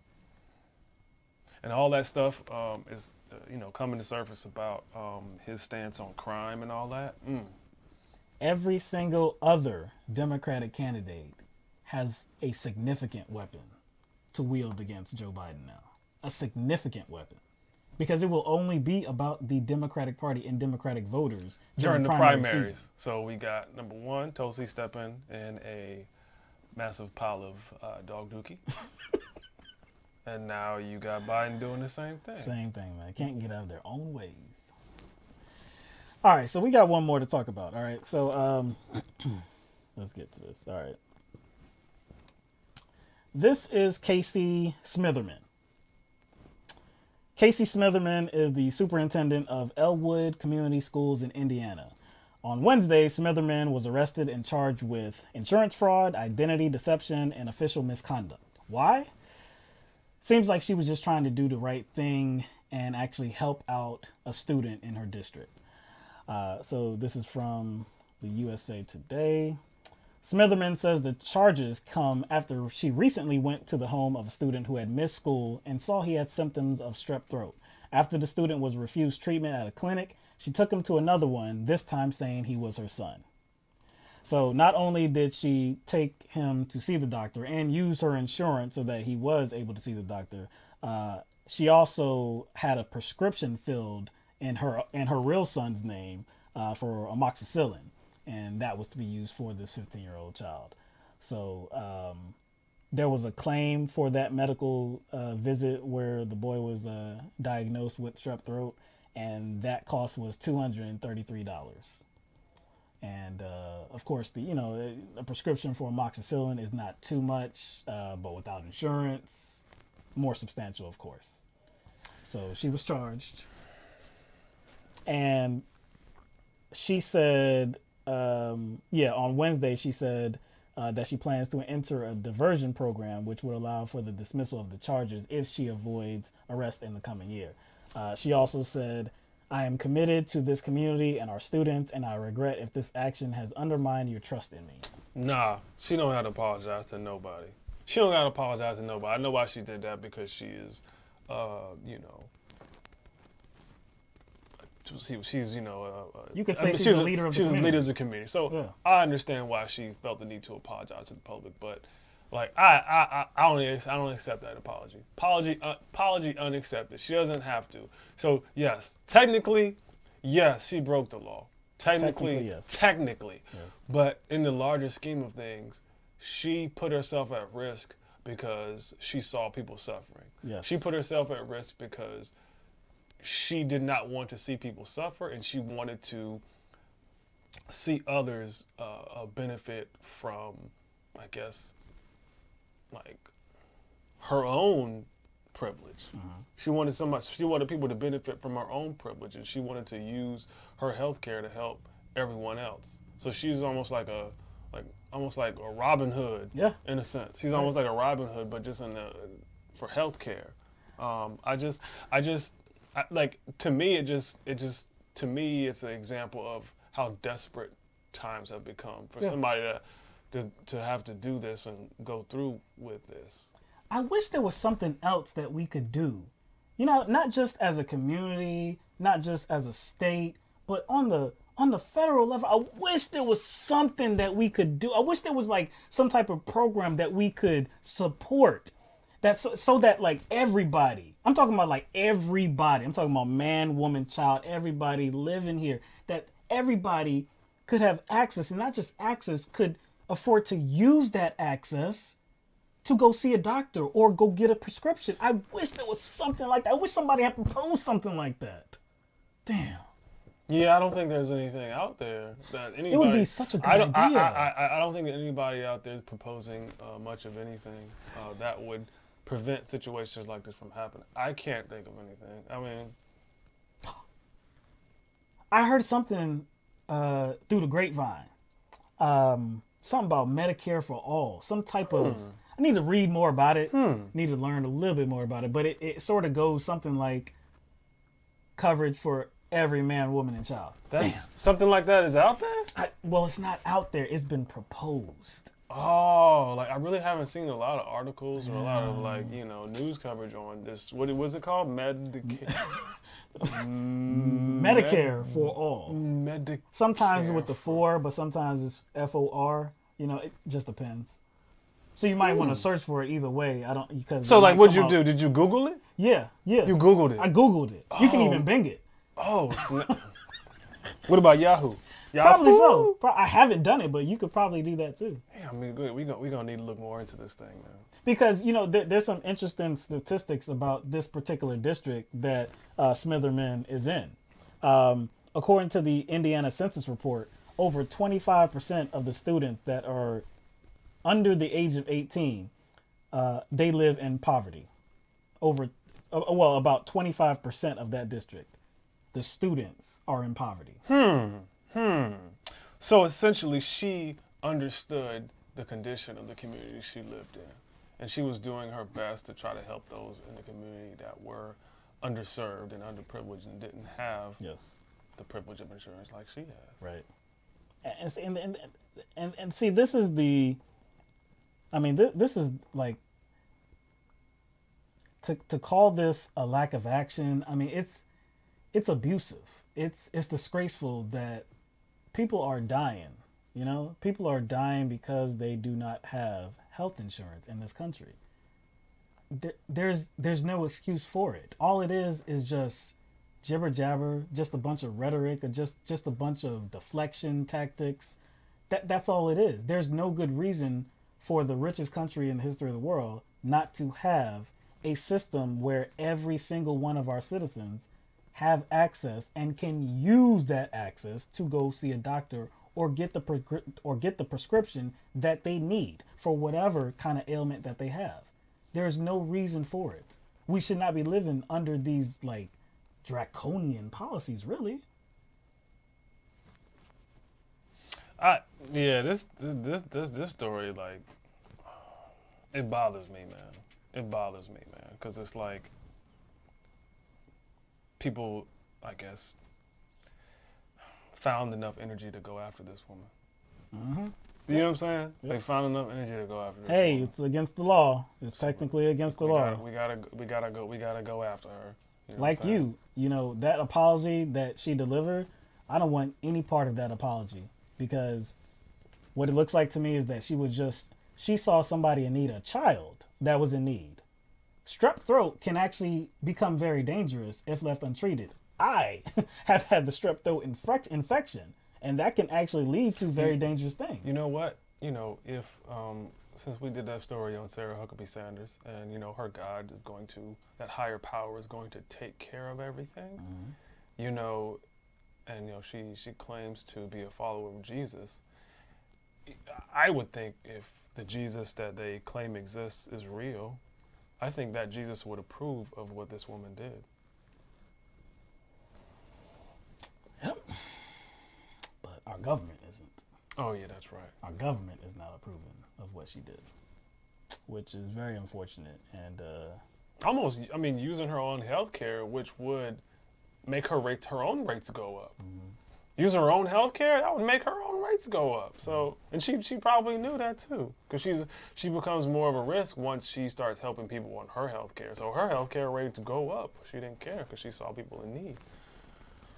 Again, man, I hate that kind of story. You know, somebody, like you said, you called her like a Robin Hood. That's really what she was trying to do. You know, it was illegal. You know, against the law, but it was needed. You know, if you needed something to stay, if you needed something to stay alive, you know, some dire circumstances, I'm sure that many of you would break the law if you absolutely needed it. If it was for you or your family or somebody that you care about, there's a point where it's like, man, well, it's against the law, but it's what I got to do. So would you, I mean, again, looking at this situation and like why she did what she did, essentially why she had to do that in order to, I guess, say save someone's life. I mean, I think you would call this a crisis. I mean, it comes face to face now. It's always been a crisis. I've always seen it as one as far as our healthcare situation. Mm-hmm. But, you know, when you hear individual stories like this, not just hearing stories about how people go bankrupt from not being able to afford healthcare costs or people suffering from diseases. This is a situation where one human being tried to help another human being. So we have somebody, another citizen, stepping in. Mm-hmm. That just puts like a whole new spin on it for me. You know what I'm saying? So if the government has to be shut down for a crisis.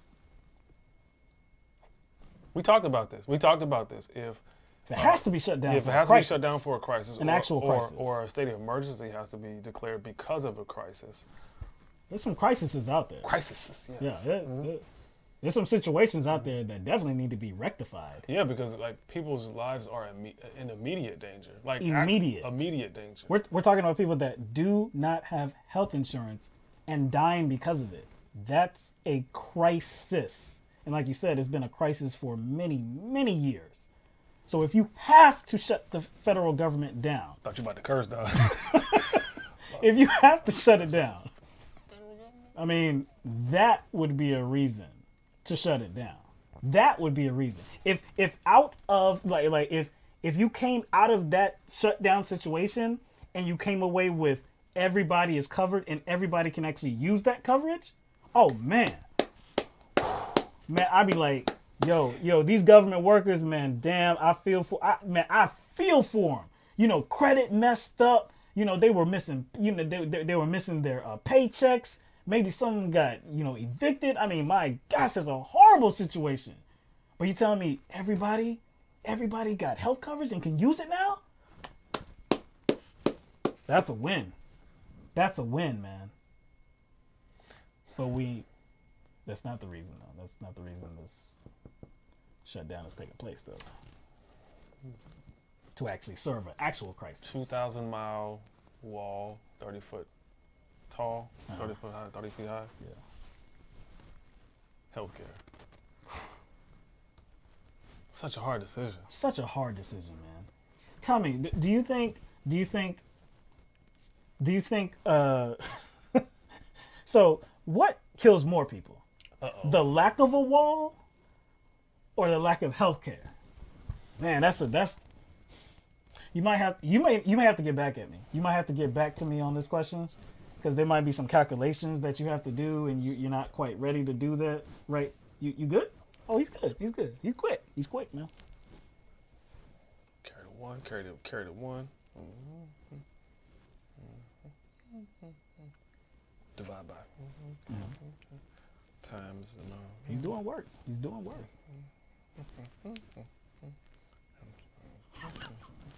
I got it, man. You on your way? I'm on my way, man.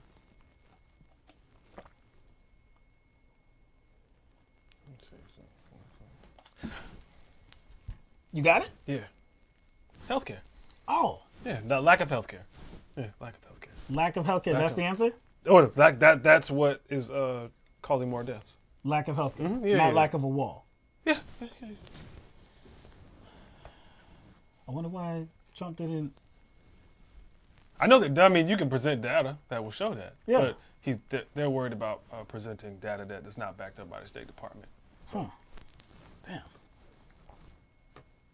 Well, I guess we have declared what the crisis actually is then. Mm-hmm. All right. I'll holler at him on Twitter. Oh, yeah. I'll holler at him on Twitter and see what his response is, man. I'll let y'all know. I'll let you know. I'll do it this weekend. That's what's gonna go on this weekend. So that's your weekend activity. That's my weekend activity this week. I'm gonna holler at Trump and tell him we've calculated all the numbers, and it seems to us that more deaths occur because of lack of health care than lack of a wall. Boy, this should be cleared up Monday. This should be cleared up. Man. So, okay. All right. So, all right. We are done with our portion. We have got through the stories that we wanted to address tonight. So now it is your turn. And we would love it if you would call us and share some comments with us, or if you have any questions for us, we would love to hear your voice and actually talk about these issues. Anything that you have to talk about could be something that we've addressed today or on an earlier show. But like I said, we just want to hear from our audience. So the number to call in is 669-900-6833. And I said that before it came through, too. See, I think I said it before it came through. I'm not sure. I'm on my way to remember. I'm on my way to remembering it. But yeah, like I said, we would love to hear from you. And I did make a case for new callers to call in. We definitely enjoy our consistent callers, but we do want to invite more people to actually talk to us, because this is what this is for. So let me see. Where's Wow, that's horrible blackface. Oh my gosh, that's a bad job. Florida Secretary of State Mike Ertel resigns after Halloween blackface photos emerge. Wow, that's horrible. That's a really bad job. I know. It's like, if you're gonna go out like that, you better like have done that blackface right. You know what? We do have a. I don't know if I have the image. Oh yeah, that's right. Yeah. Ooh, yeah. Do I have the image in here, man? Dog, are you serious, dog?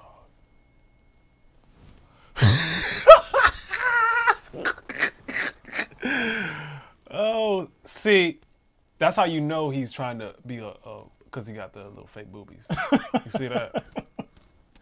You know he's what? Trying to be some Aunt Jemima type. I do have the video of this. So this is we didn't talk about this, but this is some of you probably will have heard about this, but these were two University of Oklahoma students.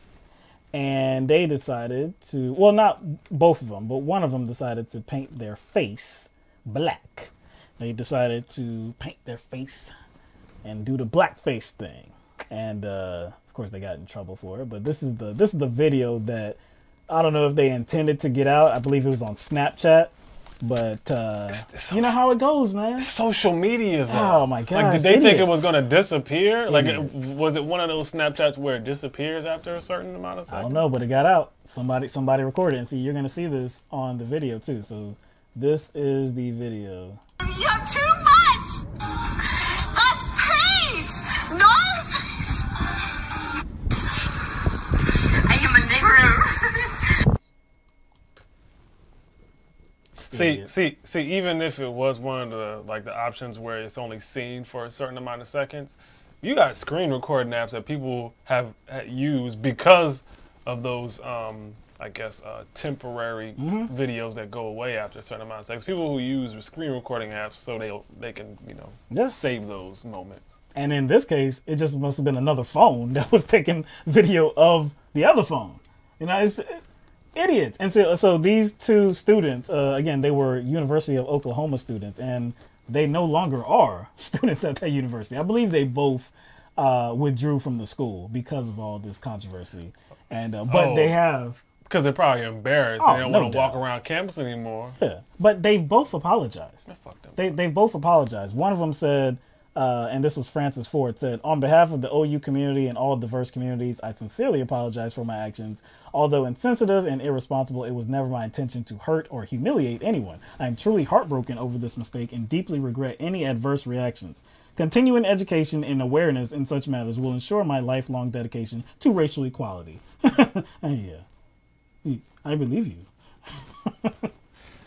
All right, we got some callers. Wasn't my intention to. Wasn't my intention. By putting on blackface. And she needs well, this is going to ensure her lifelong dedication to racial equality.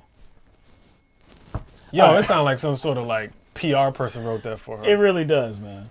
All right. Blackface and saying racial epithet. Yeah, you didn't mean to offend anyone. All right, so let's get to the first caller, and that is from the 980 area code. Caller, you are on the air live with LTMB. What's up? This is Will from North Carolina. What's going on, Will? What's up, Will? How you living tonight, man? Good. How y'all doing? Good, man. How you living what? How you living what?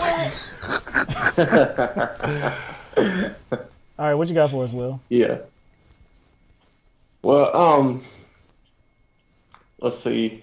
With the shutdown, man, that's just crazy. I don't even want to talk about that, to be honest.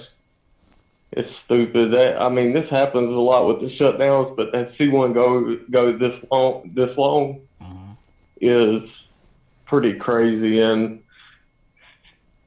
Trump really should be eating one with this. I don't see how he could expect to get past this and get another term, be elected, but I think Trump has a very good chance of being reelected because the establishment Democrats are, in my opinion, they're doing everything in their power to make sure Trump is reelected just for the sake of, it seems like their number one goal, their biggest fight is not to take down Trump or take down the Republicans, but it's to take down progressives, real progressives. And I think we've seen that with the election. I think that's why Donald Trump was elected. I think we've seen it for a long time. I don't think it's anything new, but I think this is where the real consequences of that have really hit the fan with Donald Trump being elected in 2016. You agree with that? I mean, I don't just want to, I guess, compartmentalize, the Democratic, establishment's agenda. I think it's it's multi-pronged. I do think that at all costs they want to diminish the influence of progressives within and outside of the party, and diminish their influence. I do believe that is true. I also do believe that they are trying to mitigate the damage that Trump is doing. Now, what they have to offer is the same old. But I do think there's a genuine effort on their part to try to bring the nation back to some kind of center. Now, the center is not good, and the center is where they're comfortable. The Democratic Party kind of doesn't necessarily want to overturn the status quo. They just want to kind of have a more respectable status quo. You know what I'm saying? Yeah, so I do think there's. I don't think the Democrats have this kind of specific agenda to just cut off progressives. I do think that's there. So I think you're right in that. But to say that they don't have anything legitimate or some sort of legitimate cause against the GOP and Trump, I can't really say that. I can speculate that they would have. Well, I just quickly. I can speculate that they might have ulterior motives, and they could be trying to minimize the impact of progressives, and trying to bring the centrist Democrat back into power. I wouldn't begrudge you for thinking that, but they're actually on the right side of this, as it relates to the wall and the shutdown. They are on the right side, so I don't have any criticism on that. Yeah, and I'll say this: we shouldn't even be having that, though. It is in large part the Democrats' fault that we're even having to have this fight. Right. And let me clarify one thing: I'm not saying that they're not against Trump or even other of the worst, most right-shifted Republicans. But I do think that they are more concerned with keeping real progressives out than they are in dealing with people like Donald Trump. And I think that's sad. And I know that's a big thing to say. Some people might disagree and say, everybody can say they're doing both. They are trying to hurt progressives, and they are going against Donald Trump and the right-wingers. So, you're right about that. You make a good point. I just think they seem to be more scared of progressives than they are right-wingers. And, I could be wrong, because they are really against both. Do you see any evidence of that right now? In that they are trying to do that more than combat Trump?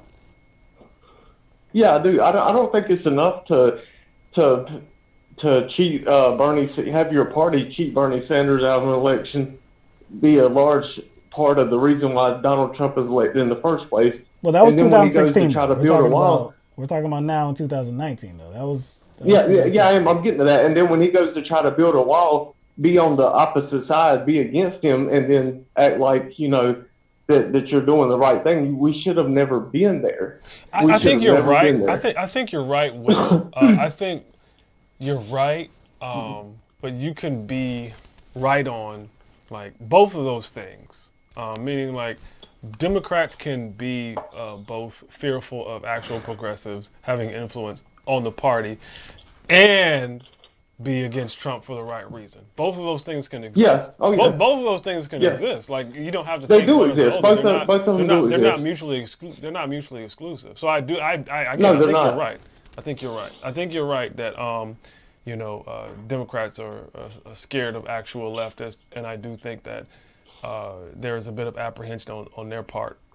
But I still think that there's a legitimate concern for Republicans on the other side. So they're fighting. They're just fighting on two different fronts. Yeah, there is. So like I said, Yeah.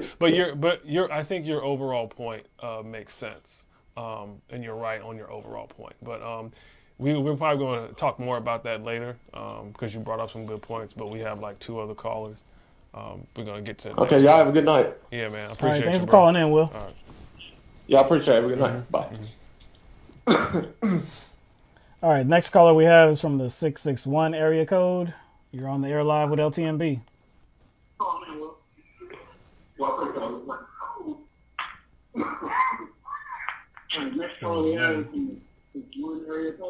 I think somebody's Probably behind waiting. Somebody's waiting. No, it's behind the live Hey. stream. Yeah. Hello? Hello. Hello? Hey, how you doing? Who's this? It's Trudy. Trudy, what's you up? How you doing? Calling again. Oh. I just wanted to call and say hello, and I don't know if you got into the aspect of the wall about how much we've spent on it to date. I don't know when the wall building started, but farthest back I could find was 2007. So since 2007, we've put over $9 billion, more like 950, I think, into wall building, and there's something like 643 feet of wall, or miles, I mean, not feet. And what was the number again? What was the number? The amount of money? $9 billion. I don't remember how much else. About $9 billion. I didn't write it down. And you said how many miles was that? 600, I think 43, 600 something. 600. Close to 50. 604. And what kind of what was that wall made out of? What's the material it's made Well, out I didn't get that far into it, Yeah. but Well, I we imagine. Yeah, we've shown pictures of it before about different locations where there is some barriers, and they are not concrete structures that are 30 feet high. They're not these metal, these steel slats. No, nothing like that.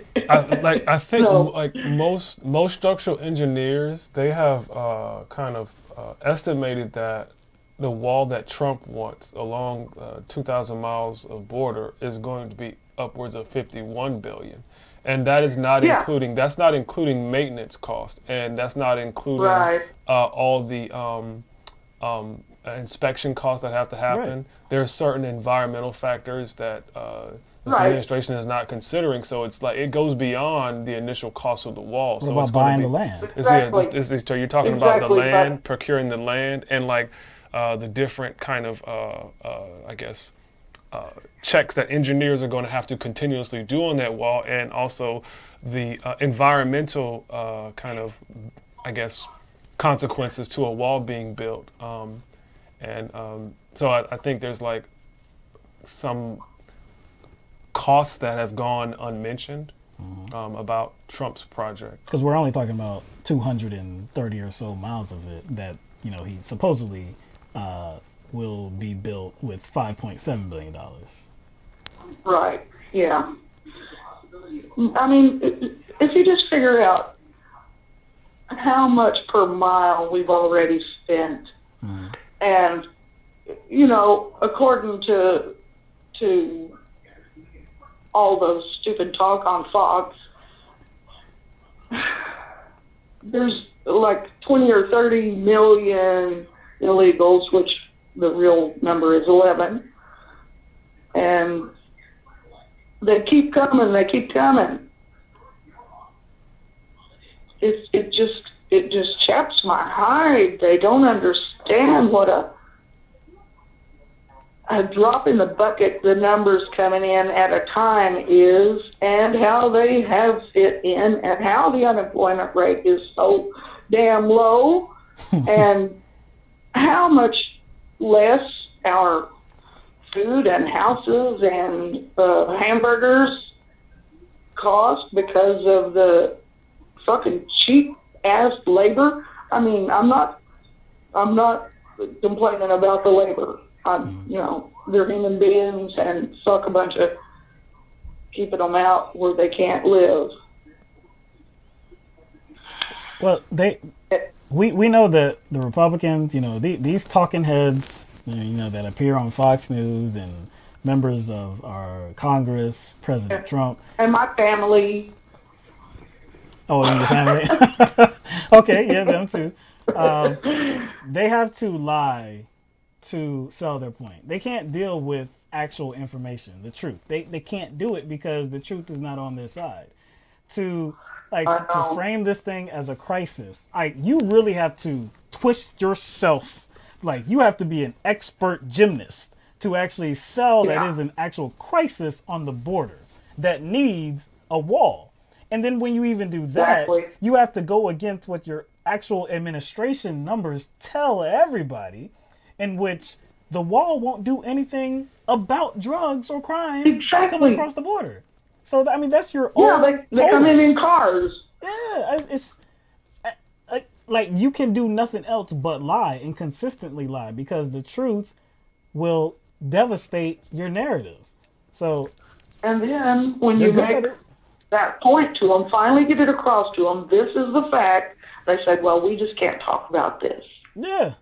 Because they already have their position. They already have that narrative, like the invasion of people coming into the country, the caravan and caravan 2.0.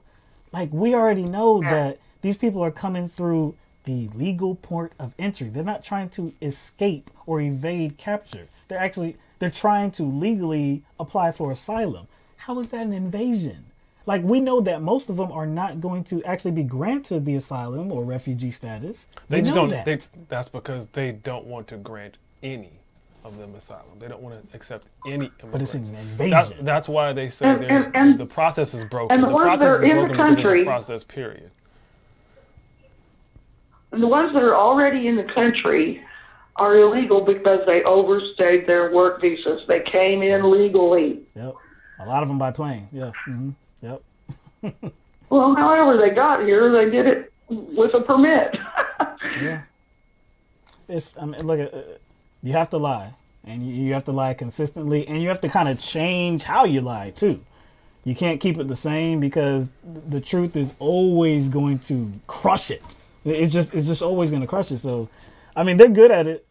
I mean, because we know that people just believe these lies, just without any, background information. They'll just accept the information and be like, yeah, that's how it is. And I'm going to tell other people just like how I heard it too. And if they try to, counter my points, well, I'm done talking to you. You're a sheep. You don't even know what you're talking about.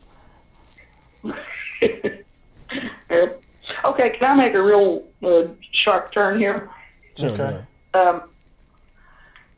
I am going to totally go into despair if we don't elect Bernie, because he's the only one I believe really wants to do something about climate change, which, talk about crisis, and the corruption has just ate everybody else up. And the super rich don't give a fuck because they've got their luxury bunkers. You can look it up. It's not a secret at all. They have got bunkers that will withstand nukes and climate change and whatever, and that way they can live underground, get rid of the excess population, let the environment finally come to heal itself, if it will, in time, but, it's like underground cities in some places. Look it up. It's a true fact.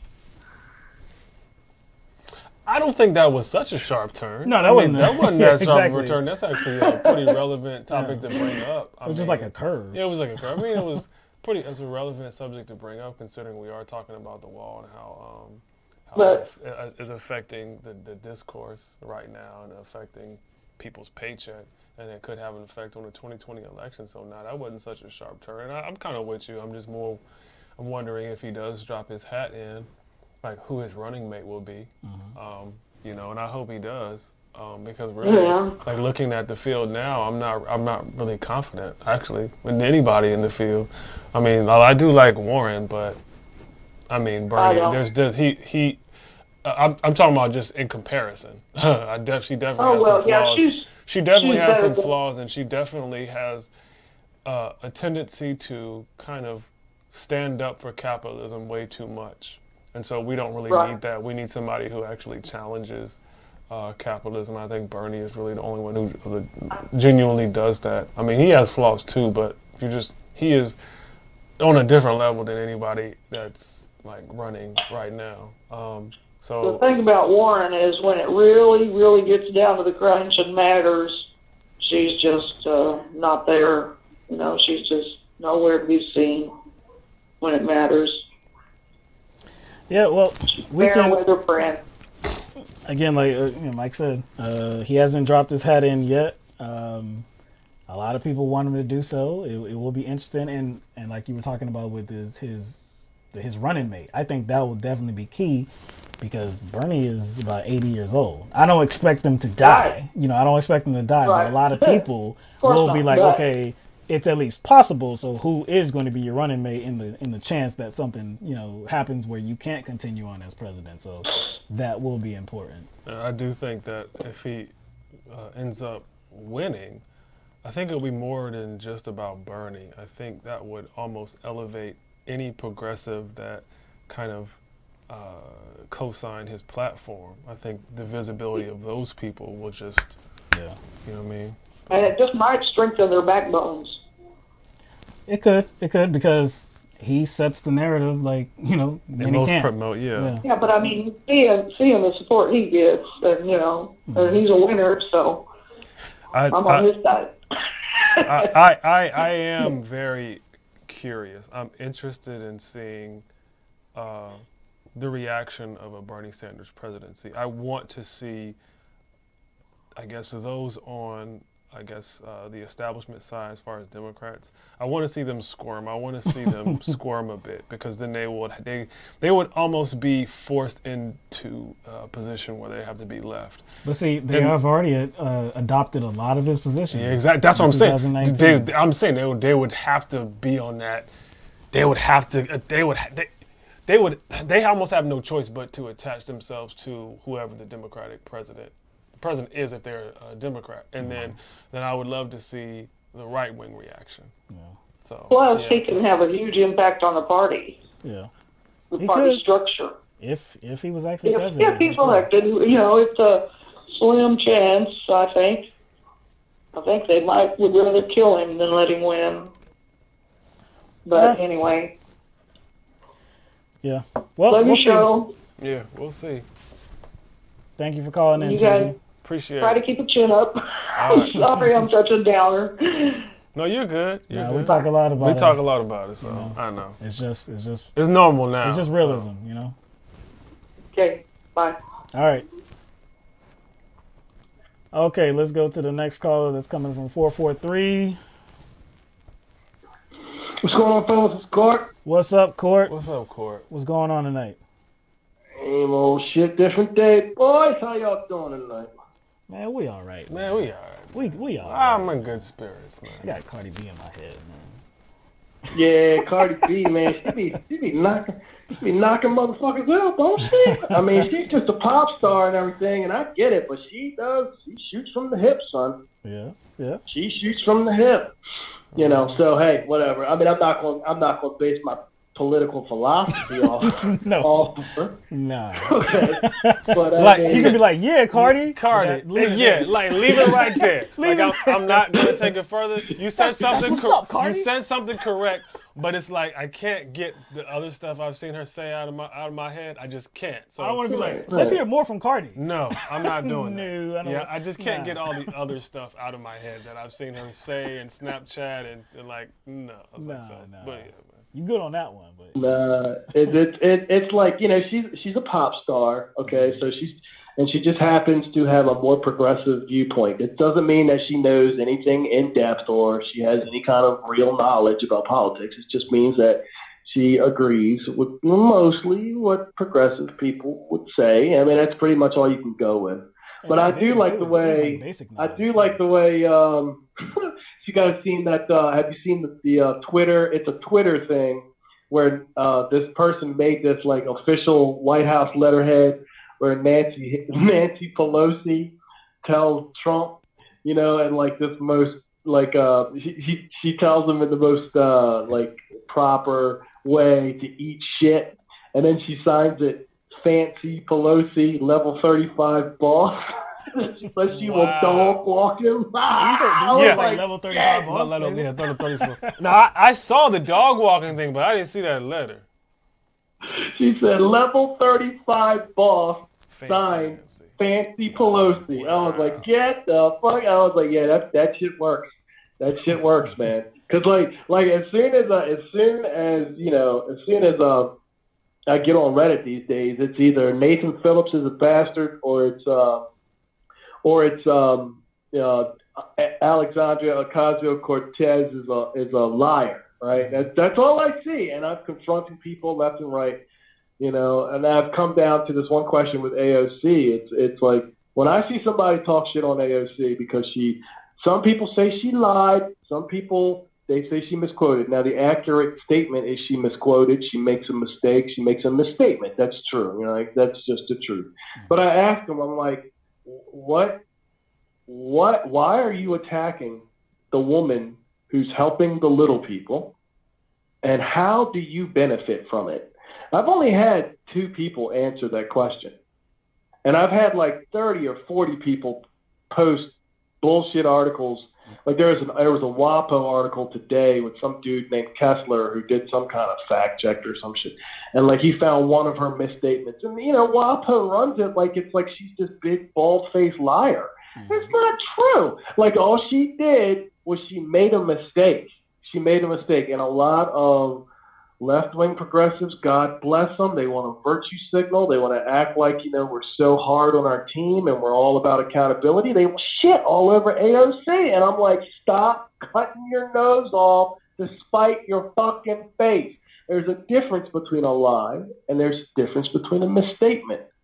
There's a difference between someone trying to mislead you by telling you a wall is going to keep all the dirty brown people out versus somebody who gets a couple percentage points wrong on how much Walmart's sucking you over.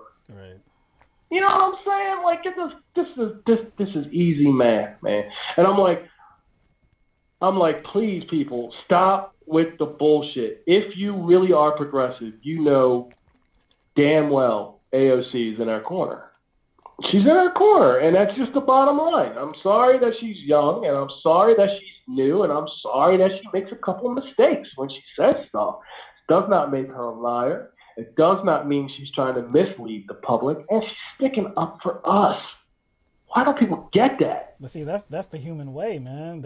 And especially we see that a lot on the left side too. Like, if you mess up at all, it can be framed as, oh no, yeah, they're waiting to pull your progressive card. They're waiting to say, you know, you're working for the establishment, you're working for the centrists. I bet Nancy Pelosi had a talk with you, and you're just shucking and jiving here.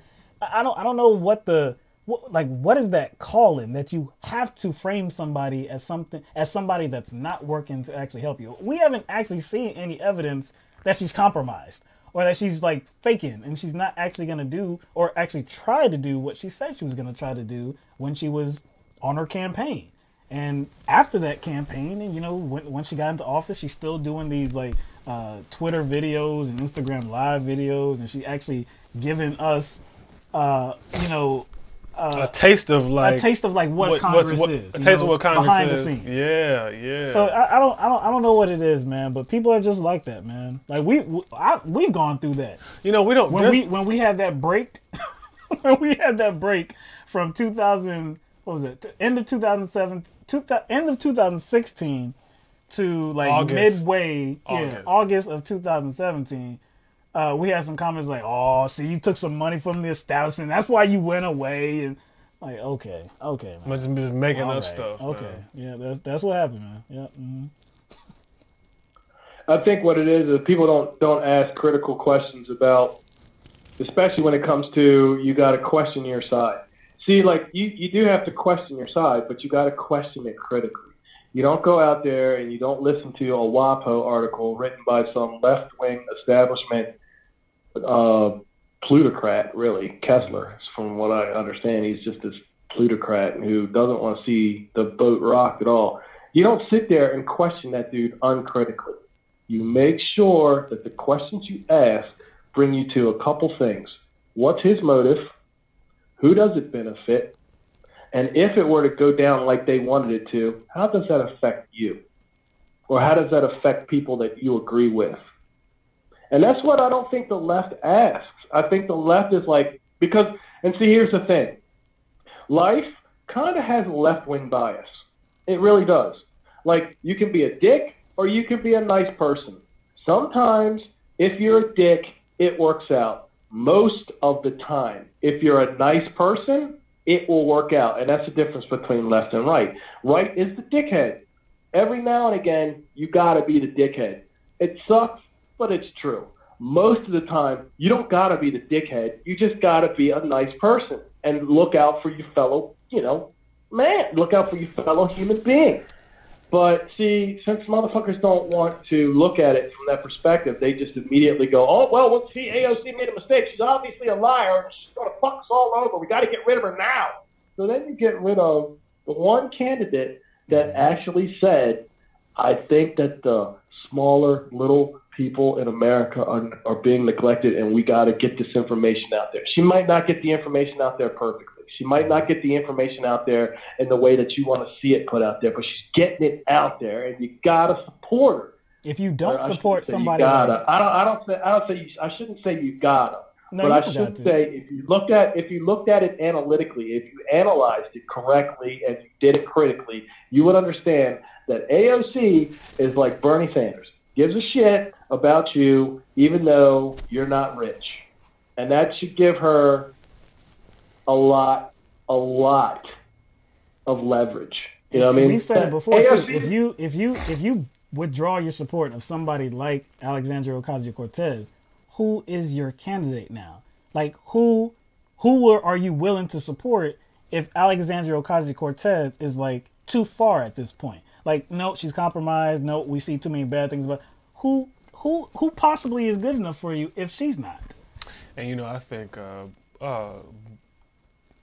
both the right and the left, or I would say Republicans and Democrats and their backers, but specifically those that represent the party, I think they hate that people like Alexandria Ocasio-Cortez and Bernie Sanders are getting so much airtime and have so much visibility, because people like them, representatives like them, actually offer a very obvious juxtaposition on issues.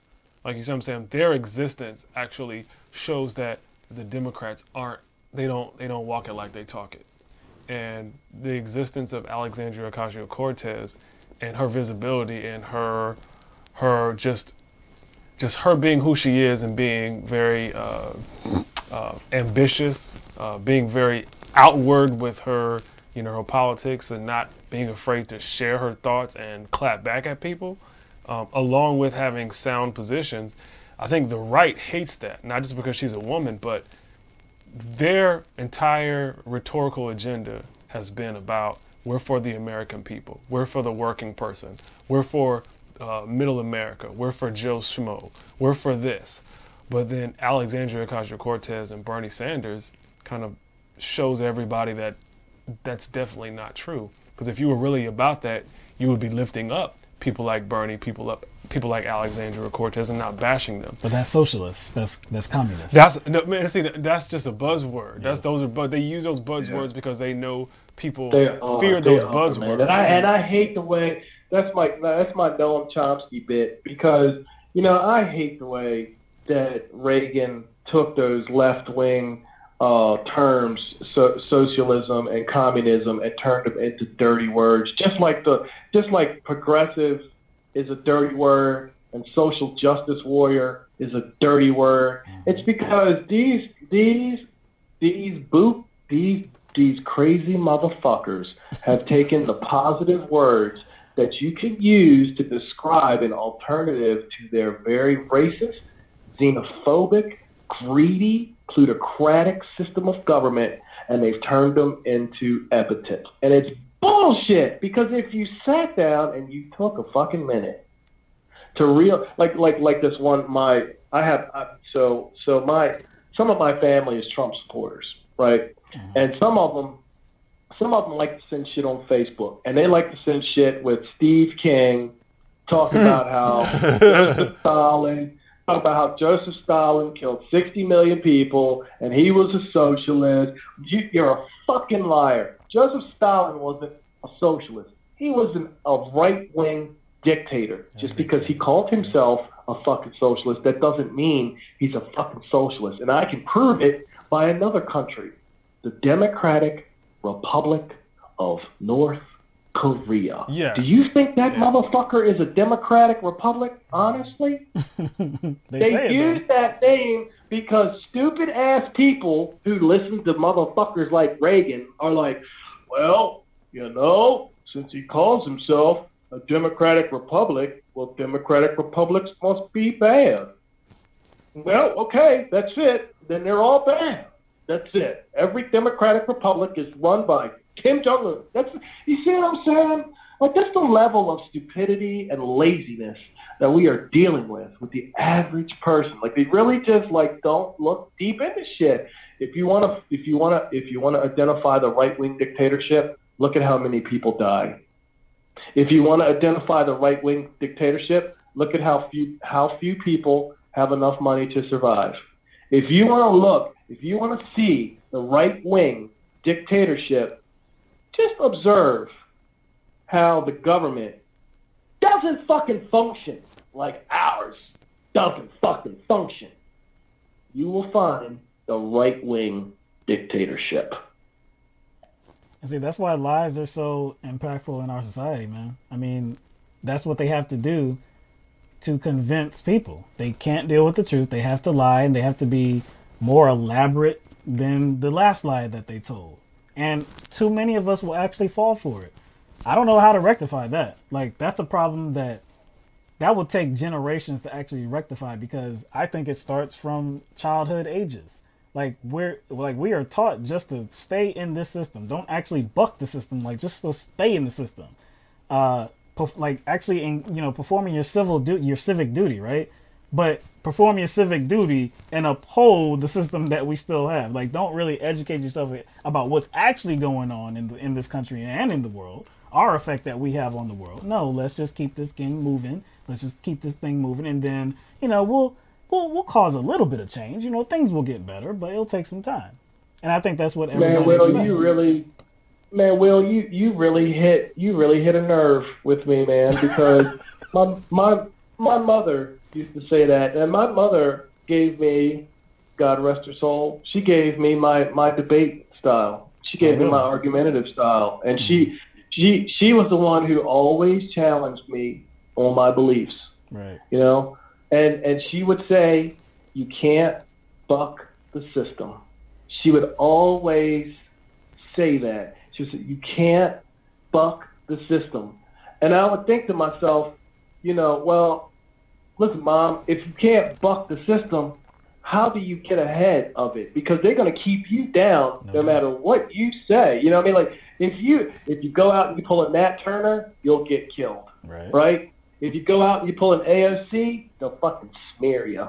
Right? If you have a goddamn brain, they'll make you out to be this elitist. You know what I mean? It's like, how in the hell does the little person actually get some shit that's worth a damn? You gotta buck the system, man. And even though my mother gave me the argumentative style, and she gave me the debate style that I have, and I love her for that, and I appreciate her for that, she was wrong. You have to buck the system, because if you don't, they will screw you over. Yeah. And not just individually, too. It's got to be... It benefits them to fuck you over. Like, they will survive. That's why these rich motherfuckers are up there talking about, oh, you got to make some sacrifices for the wall. These motherfuckers ain't seen a missed paycheck. These motherfuckers ain't know what it's like to lose rent. These motherfuckers ain't know what it's like to see an eviction notice on your apartment door.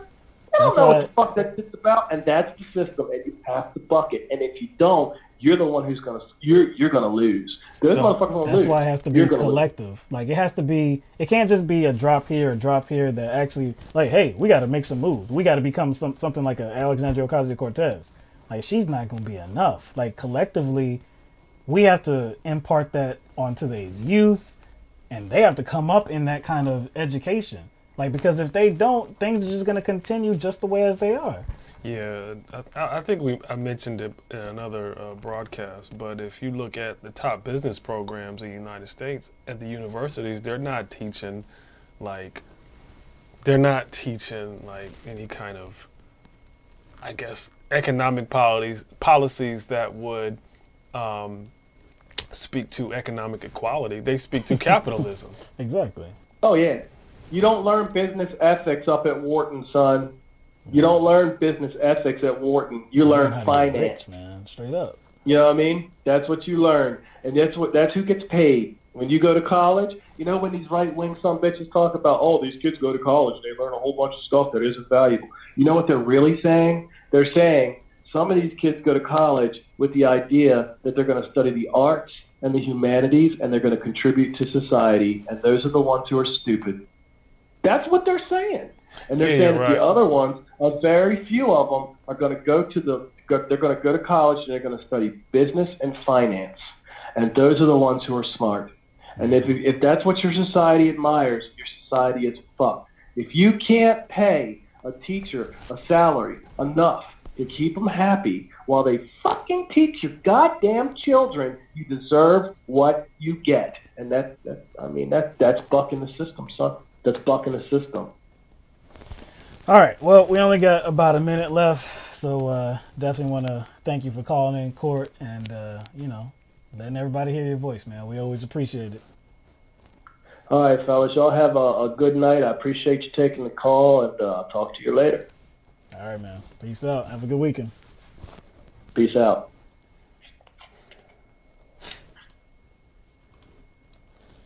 Yeah, man. Like I said, that's the challenge, man. We've talked about other countries, man. I always go back to Catalonia, man. I always go back to that. South Korea, like when they have a problem, like if they have a problem with, a political leader, official, representatives or something like that, man, they get out in droves. We saw hundreds of thousands of people in the streets. Maybe we have more propaganda, more distractions, more of this. We have a bunch. We have more of everything. One of my favorite YouTube, I guess, he does some analysis on the economy, and he specifically talks about black people. But I think I can apply this broadly, and he calls this kind of illusion of the American dream and the illusion that America still has that to offer. He calls that the decadent veil. The decadent veil. And I do think that maybe more so than other countries, we do have that veil that kind of constantly is draped over us all the time. That propaganda, this illusions that constantly come through our television about what and who we are and how great we really are. Illusions. I think that's why it's not enough people in the street, or enough just outrage in general. It doesn't have to be people in the street per se, but it's really not enough outrage. It's not really enough outrage. What I see, I see all that. So many of us really want to believe people. Believe people that they have reached a certain position. All you have to do is actually throw your name into a race, and you can be believed. Just that alone. If you're saying the right things, if you're actually saying the things that this particular person already believes without any evidence of it, just because you're saying it confirms it. No, that's all you're saying. That you're kind of pointing to a collective naivety. Because that's what it sounds like. It's naive. It's ignorant. It's stupid, man. Like, people need to be better, but they aren't. I don't know how you make humans better. How do you make humans better?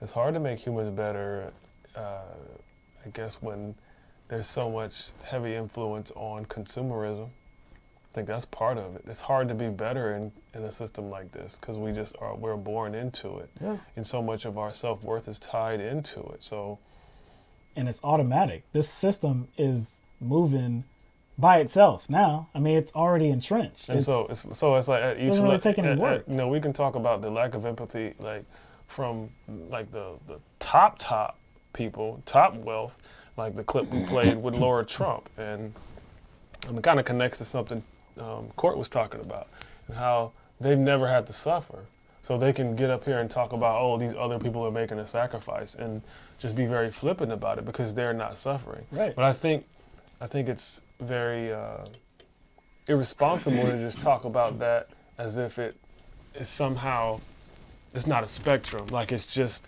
these really, really wealthy people who have that idea about really, really poor people. But I think that happens at each level. So the people below them have that idea about the people below them, and so on. And I think that's the problem.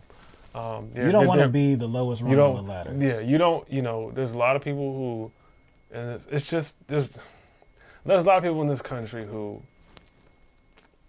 have to make very tough decisions, like you know, just whether they can get a phone plan that's like this price or that price because they have to pay this bill or they have to pay for childcare or health care. Most people are making these decisions like every day. Like I can't get this data on my phone because I gotta pay for this, or I don't know what I'm gonna do to afford these wheels on my tire because I have this other thing. Most people are kind of navigating through those decisions every day. The people whose, I guess, the hardest decisions they have to make are whether they choose from a Prada, Gucci, or Louis Vuitton handbag. Those people are not gonna be sympathetic to those everyday people, you know what I'm saying? So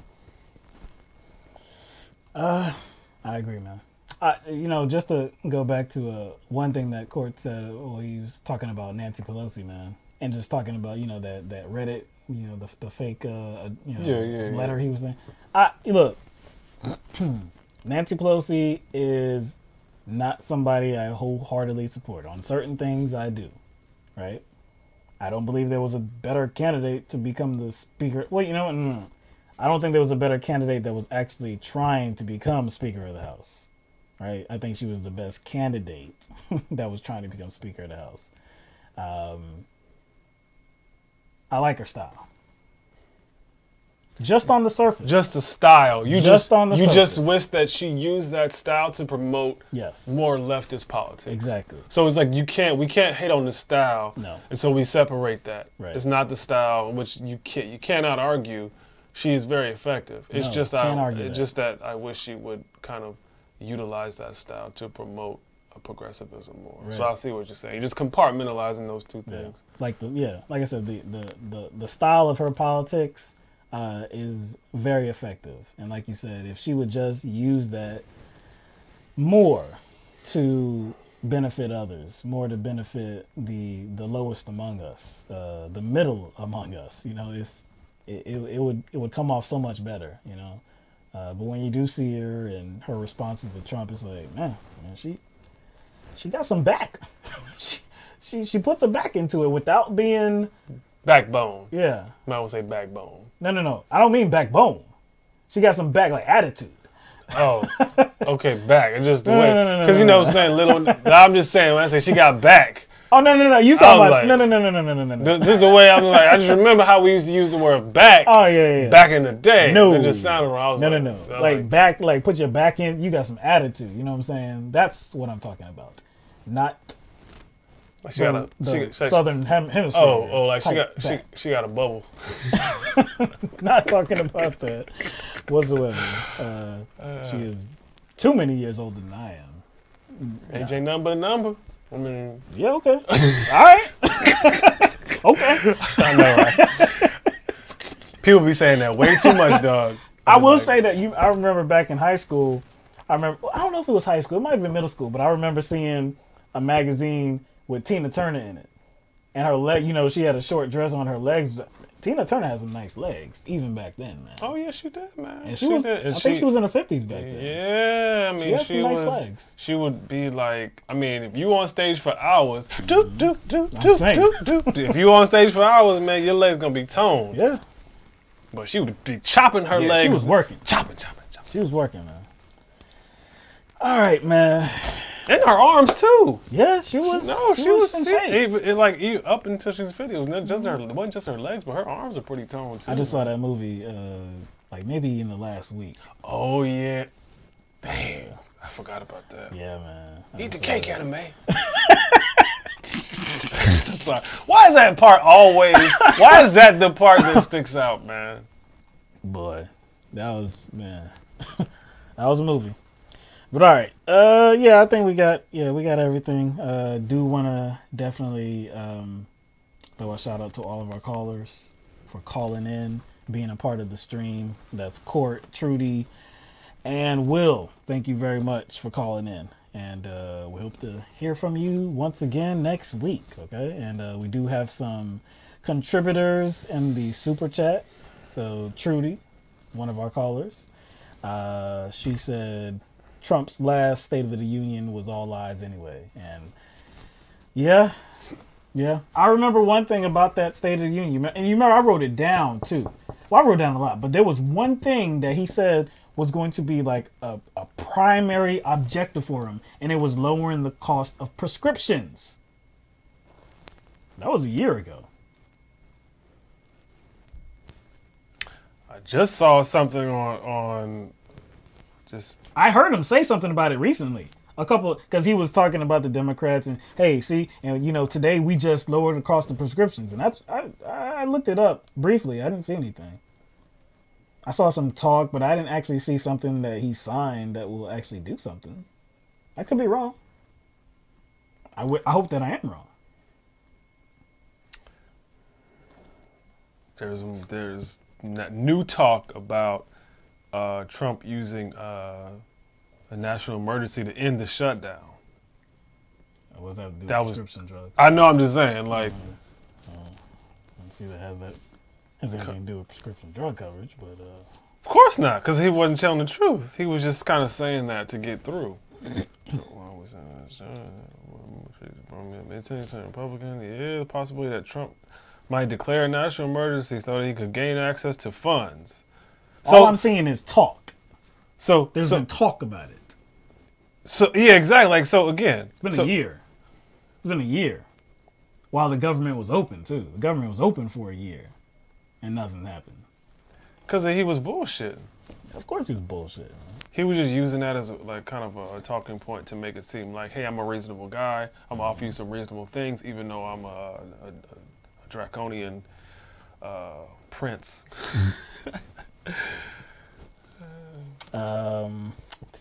Oh yeah, and Gaillard, another one of our super chat contributors and a very often contributor of ours. Thank you very much, Gear and Trudy, for donating to this program. We have one question that is off politics, or off what we've been talking about from L Train. Quick thoughts on the whole Super Bowl controversy. Kaepernick, Jay-Z, others being disappointed in black entertainers performing the anthem and at halftime and not boycotting. I think the disappointment is in the wrong place. And Jay-Z, as well as Kaepernick or any other black athlete, should know that simply because someone is black, right?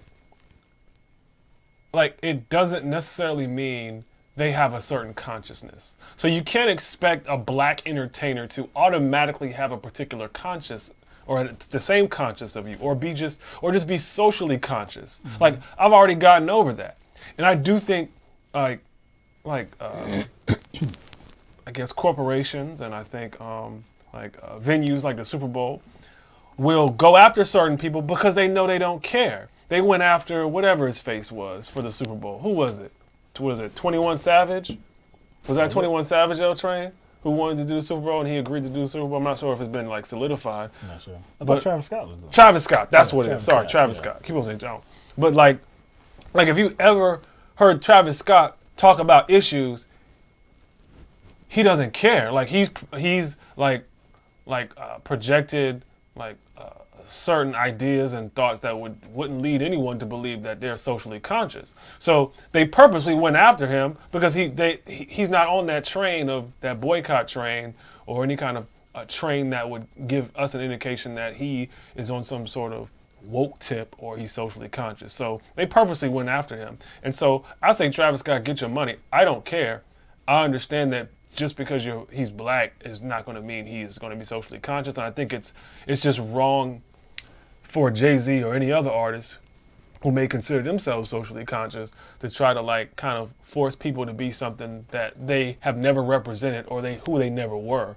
I could understand that, somebody like Jay-Z or especially somebody like Kaepernick, who is directly impacted by the NFL, and not being able to be a part of the NFL anymore. I can understand that they're disappointed. Like you said, black people are not a monolith, so it's not like we're going to all do the same thing, all support the same damn things, all boycott the same things, support, non-support, we're not going to all do the same things. So, I mean, I can understand Travis Scott. It is a very large platform. He's already a very notable artist, but this is a very large platform. This is a mega move for him, right? Mm-hmm. So I understand that. I don't really even begrudge him for that. The whole thing about this for me is like there are still a lot of people, a lot of black people that will say, look, we need to boycott the NFL. Don't be watching their games. If you still are watching their games, you're a sellout, this and that. I don't really subscribe to that kind of thought because to me, the only thing, you still have black people playing in the NFL, right?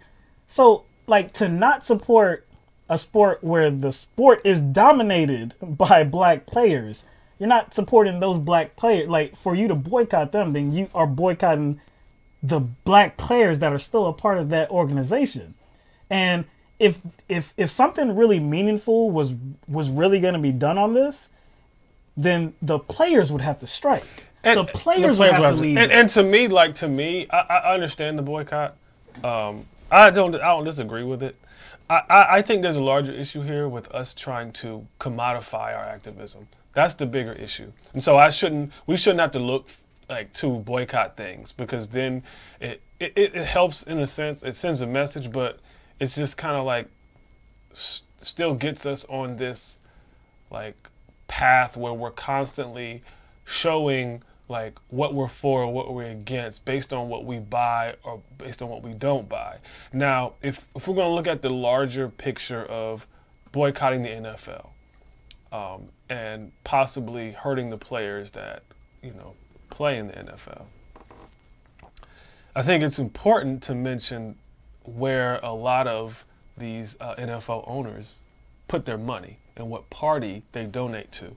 And I read something a while ago that said, or that pointed out, and it detailed all the donations from the owners. And it's some crazy shit. NFL owners donate to the Republican Party 40-1. Yeah. Between the Democratic Party and Republican Party, it's 40-1. So that part of it I see.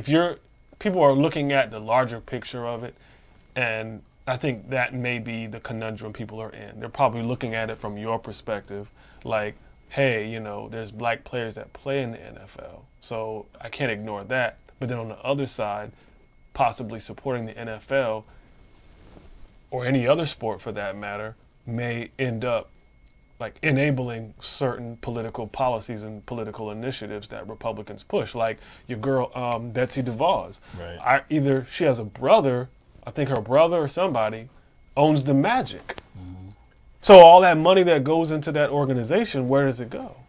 You see what I'm saying? So I will say that I did see Gladys Knight's comments about performing the anthem. Too. I didn't like those. I didn't like her comments. Oh, she's buck dancing. Oh yeah, yeah. I didn't like those comments. She's at all. I she's, oppose those comments straight up. And again, she's kind of in a similar position as Travis Scott, but like kind of in a different context. Gladys Knight, her prime is way over. So it actually makes sense for her to make like those kind of comments because she does have to provide some sort of justification before she does it. And of course, she's out. But she's talking about the national anthem and like what it means, and I'm like, yo, you should go and actually learn what it means. I don't think it cares. I don't think she cares. I think she just cares about getting. Again, she's always been a performer. She's always been an entertainer, and that's usually the driving force behind why anybody like her will want to do anything like this, because she wants to be on the stage and she's a natural entertainer. So she is going to have to maybe massage her conscience about those things, regardless of whether she knows it or not. Now she's massaging her conscience publicly, but massaging her conscience nonetheless. So I think maybe she just desires to get back on that stage again and just willing to kind of sacrifice anything to get there, including her conscience. I don't boycott the NFL. You know, I'm not boycotting the NFL, but I do boycott the national anthem. I do boycott the national anthem every chance I get to. If that national anthem comes on, the TV goes on mute. I don't want to hear it. I don't want no parts of it. I think it should be changed because we know the history behind it. And once you learn the history behind it, there's no turning back. There's no turning back. You can't unread it, unsee it. You can't unlearn that information. I'm sorry. I'm done with that. All right. Anyway, special shout out to all of our patrons on patreon.com. Thank you for donating to our program every single month. It is much appreciated. What else I got? This is Thursday. Yeah, I got some plans this weekend. I got homework. I got to get at Trump, remember? Oh, true that. True that. You got to come up with some very spicy responses. Yeah, man. I got to get at Trump. Yeah, L Train said at sporting events I get up and get snacks during the national anthem. Straight up, I'm not observing the national anthem. Sorry, I'm not doing it. But yeah, like I said, I got homework. Trump, got to get at Trump. The real crisis is healthcare, lack of healthcare, not lack of a wall. Yeah, the last time I went to sporting events, I haven't went to an NFL game, but the last time I went to a sporting event, an NBA, that's the last sporting event I went to was an NBA game.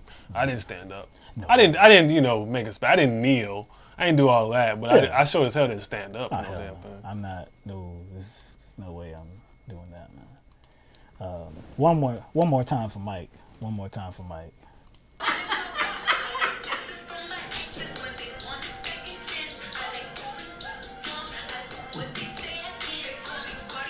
Body, banging, body, spicy, mommy, hot tamale, hotter than a Somali fur coat. First of all, I know this might make some, Cardi stands mad, but her flow is not all that, dog, actually. She says some tight lines, but I'm not gonna hate on Cardi, dog. Shit, I'm not all of it, at least. Okay, I'm saying like she does have like, I would say, I'll give her like, she's not Iggy. 4. Oh, hell no. Nah. She's hell no. Nah. Hell no. That would be disrespectful. Yes. I'm just saying, I give her like maybe 5 songs. 5 of her songs. She's not Nicki. Oh, hell no. Yeah, like I'll give Cardi 5 songs. Yeah. I give Cardi 5 songs, but if you actually sit and listen to her, I'm like, okay, that was whack. Okay, that was whack too. Okay, yeah. I just don't. But see, I go into it listening. I go into it knowing that I'm not going to take her her lyricism seriously. So she is what she is. That is catchy as hell. Yeah, that's catchy as hell. It's catchy. I don't really care that she has writers. I know she has people writing for her, but at least they're writing for the right person to capture who Cardi is. So like for what she is, she good. But I mean, Kamala. See now I can't. But I'm not. But see, Kamala dancing to her? No, I don't feel that, dog. It's not as bad as your girl, though, doing the nay-nay. Nah, hell. But see, you can at least make the case that this was impromptu for Kamala. I mean, they're, going through... Because it wasn't wasn't on a show. Nah. You can at least make the case that this is just her in a social situation, just her behind closed doors and blah, blah, blah. That's just her. And like she had a little rhythm. She has some rhythm. She has some rhythm. Oh, so she's qualified now. More than Hillary. Oof. Now we gonna see her doing like the cha-cha slide next or what? That's too old, man. Is it? Is it? You have been? Yeah, whoa! Have you ever been to a wedding like lately? I know. They still play all of that know. cha-cha slide. Now, what I really don't know if they're still playing. What's that? Step in the Name of Love. Yes. I haven't been to a wedding recently, so I don't know if DJs are busting that up in there. I think electric slide is safe, cha-cha slide, something else is safe, but I don't know if Step in the Name of Love is safe. Did I tell you about Neely? What Neely told me about the Michael Jackson song. Did I tell you about that? R. Kelly, apparently, I haven't fact checked this. Neely usually gives us good information. I haven't fact checked it. But apparently, R. Kelly wrote at least one song. Oh! For, Michael Jackson. Actually, R. Kelly wrote hundreds of songs for different artists. And I think that is where, like the whole entire mute R. Kelly thing gets a little tricky. Because he's written a lot of music. Yeah. Like, he was very talented at that. Okay, the song You Are Not Alone. You're Not Alone, yeah, that's right. You remember that song, right? Yeah. Good song. 'Cause I am here with you. Yes. Going far. Yeah. Nice song, right? I wonder what the context was. Apparently, R. Kelly had gotten an underage girl pregnant and sent her money to. When you talk about underage, how are you talking? I don't know how old. I just done that interview, dog. Yeah, I know. But yeah, apparently it was an underage girl that he got pregnant, and he sent her like $1,000 for the abortion. And apparently, like that song, he wrote that song for her or something like that, or about that, or something like that. And so my responsibility was like, why the hell are you fucking up a damn good song? A good Michael Jackson song. Why are you fucking up a song for me, dog? See, I think it's a little more complicated than people are trying to make it, especially with the mute R. Kelly thing. Because if you just muting him, you just muting his voice, and you say, well, his songs, doesn't he get credit for the songs that he wrote too? Like he wrote for other artists? And you would have to put it in perspective now. You can't just say, well, I'm not going to listen to him. You would have to say, well, I'm not going to listen to anything he took part in or produced. That's what makes the situation a little bit more tricky. So I can't hear that. I can't hear that the same way anymore now.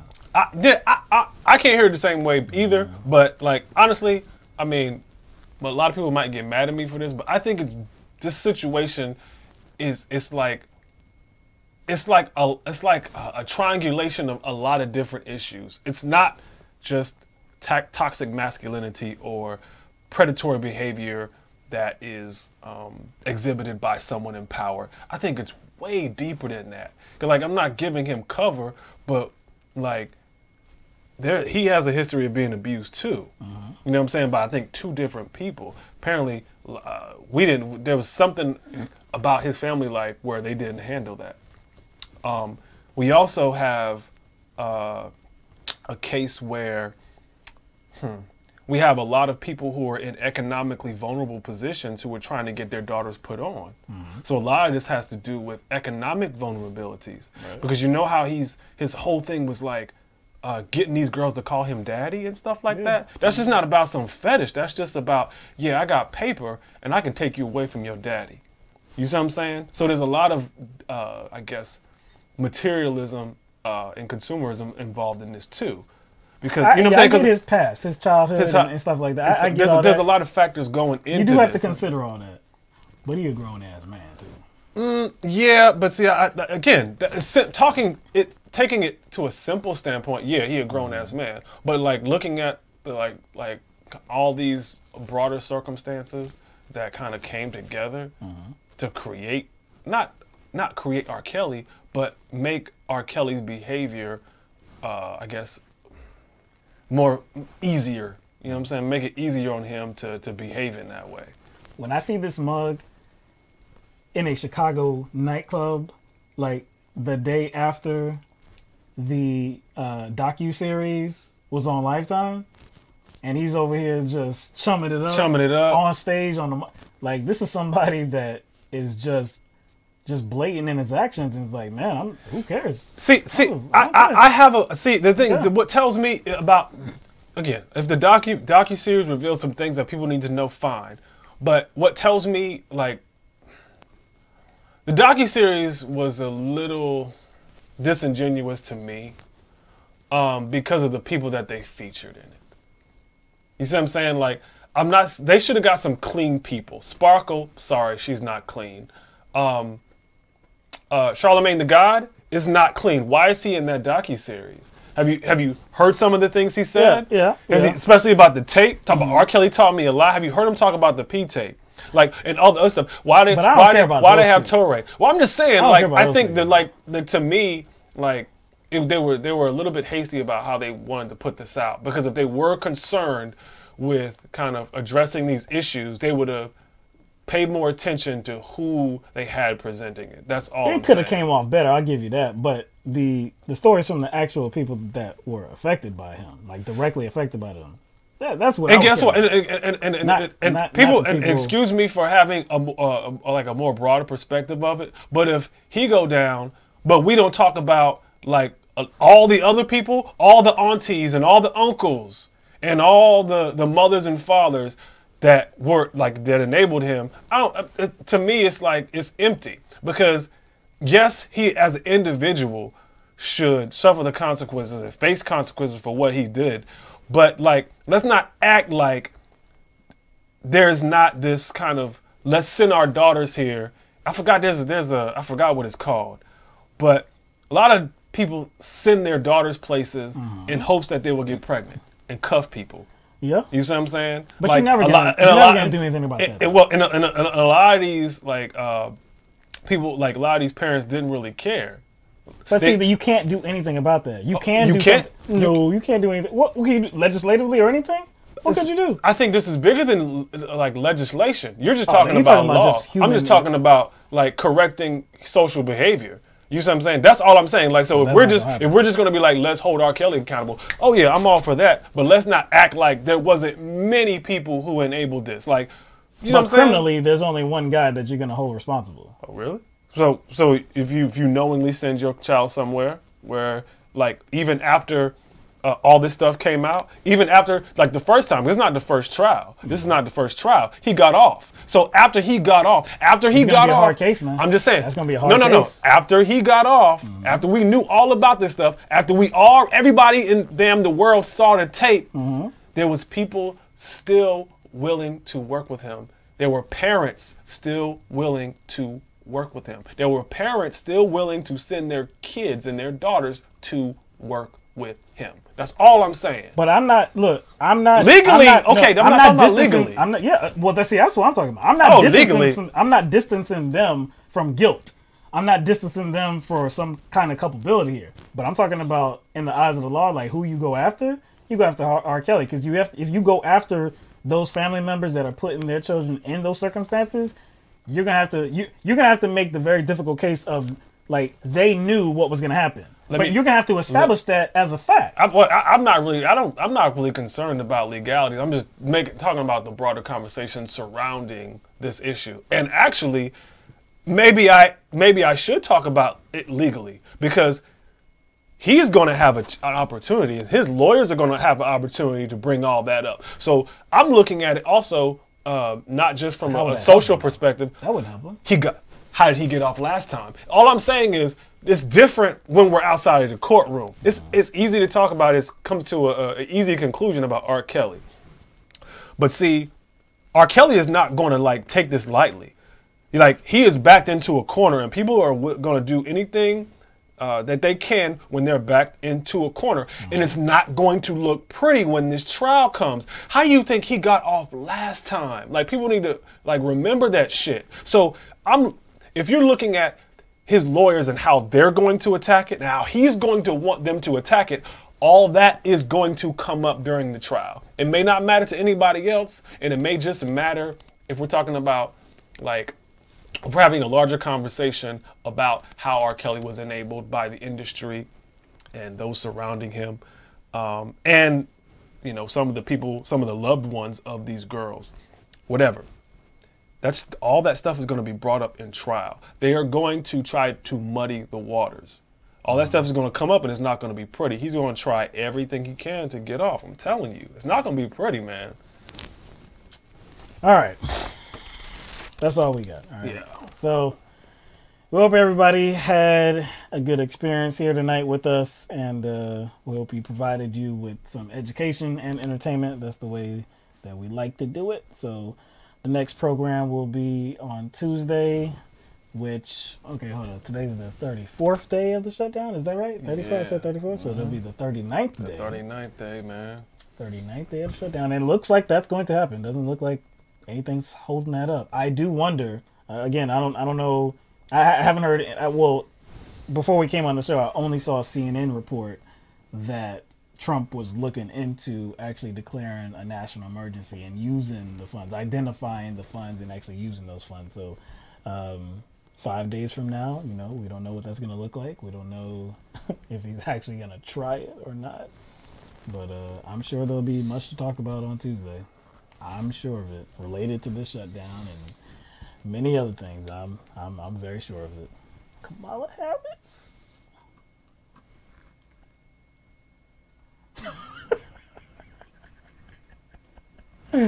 At least she doesn't have the stain that Hillary Clinton had on her. That's the one thing that's going to propel her. She does not have the stain that Hillary Clinton did. That's the one. She could be like the same type of candidate. I tell you what, and I think again, and see now you're talking about it realistically. You're not just giving an analysis based on the circle of politics you exist in. You know what I'm saying? You're speaking to how voters will perceive her, not just progressive voters. Right. You know what I'm saying? That's kind of how we have to talk. Like the things that we talked about on the last program as referenced her, like her time as a prosecutor and her time as an attorney general, that's really going to be like normal type stuff. Like things that she didn't do, or, you know, questionable moves that she made or didn't make. That's going to be like normal type stuff. Like the stuff concerning Hillary Clinton were so plentiful. Like there was corruption abound. It was just too much on the platter. It was a platter of things, you know. And Kamala Harris is not going to have that. And you know, I'm definitely just joking around here, you know, with her moving to Cardi B and all that. I'm not with, you know, Kamala Harris, but like you said, it's just real. I do understand that when it comes time, you know, it's already election season. It's already going to be primary season, like starting now. So how she's viewed by the public and especially Democratic voters, I think she's going to get a lot of support. She's not. It's like she doesn't have those like those spikes coming off of her that would make her unapproachable. Right. You know And if she sounds, and she already is, I mean, shoot, even going back over a year ago, she already started to sound like Bernie Sanders. And she kind of passed that first test where it's like she didn't bash AOC when she had an opportunity to. So again, like you got to be aware of this. I mean, like I you know, I got a lot of Facebook friends and they're already on the bash Kamala tip. I mean, I'm cool with it. I mean, it's all truthful stuff. I mean, it's like that's nothing on my Facebook. A lot of people are saying I can't look forward to it, but I was like, don't get caught in your social media bubble and think that somehow that represents a broader view. It don't. Just be for real about that. Like, all 5,000 or 1,000 or 500 of your Facebook friends think like you do, but man, we still in the minority. Just understand that, like, your social bubble is not reality. And the national scheme your of social things, media bubble is not your reality. In the national scheme of things, it's just not. She is going to get an abundance of support. I look, and again, she's gonna have the first town hall on CNN. You know, many people we of course are gonna watch it. See, that's one thing that we're gonna talk about on Tuesday as well, because that's gonna happen on Monday. I believe it's 10 p.m. Eastern Standard Time on CNN. So Tuesday we'll definitely have some commentary about that, and I expect that she will come off great. Actually, I expect to come on to the show on Tuesday and say, appearance-wise, she performed extremely well. She performed extremely well. She came off well. I expect to say just those exact words. So, like I said, this whole process is going to be interesting / exhausting. Exhausting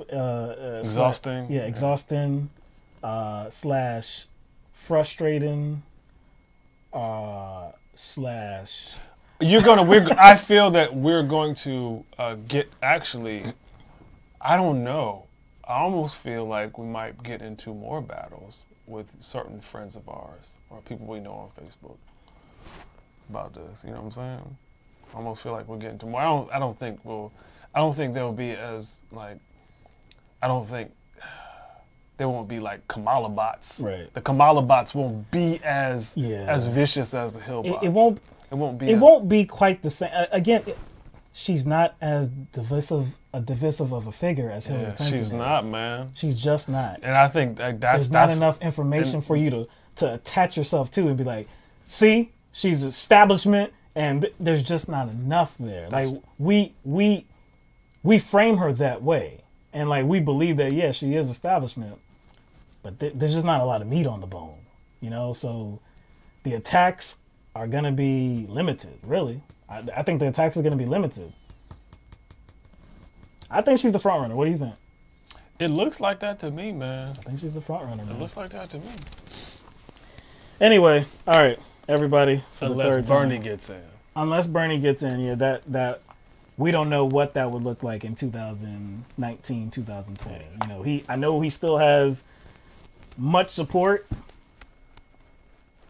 Will that carry over? You know, the support that he garnered in 2016, will it carry over into a new election? I don't know. It may. But it will be it will be hard though. I will say it will be hard because again, if you have establishment type folks like Kamala Harris and Cory Booker and Gillibrand, they're all talking about Medicare for all, and they're all talking about legalizing marijuana, and I mean the real thing that they all that they kind of all have a different take on is education. I think like that's the main thing they kind of disagree on. Like they have different ways of actually doing something about education in this country, higher learning education. But in terms of everything else, man, they have really adopted Bernie Sanders' positions. So it will be difficult. But anyway, all right, we'll talk about all this on Tuesday and see what Kamala Harris has to tell the American people. All right. So everybody have a good night, have a good weekend, and we'll see you in a few days. All right. Peace out, everybody.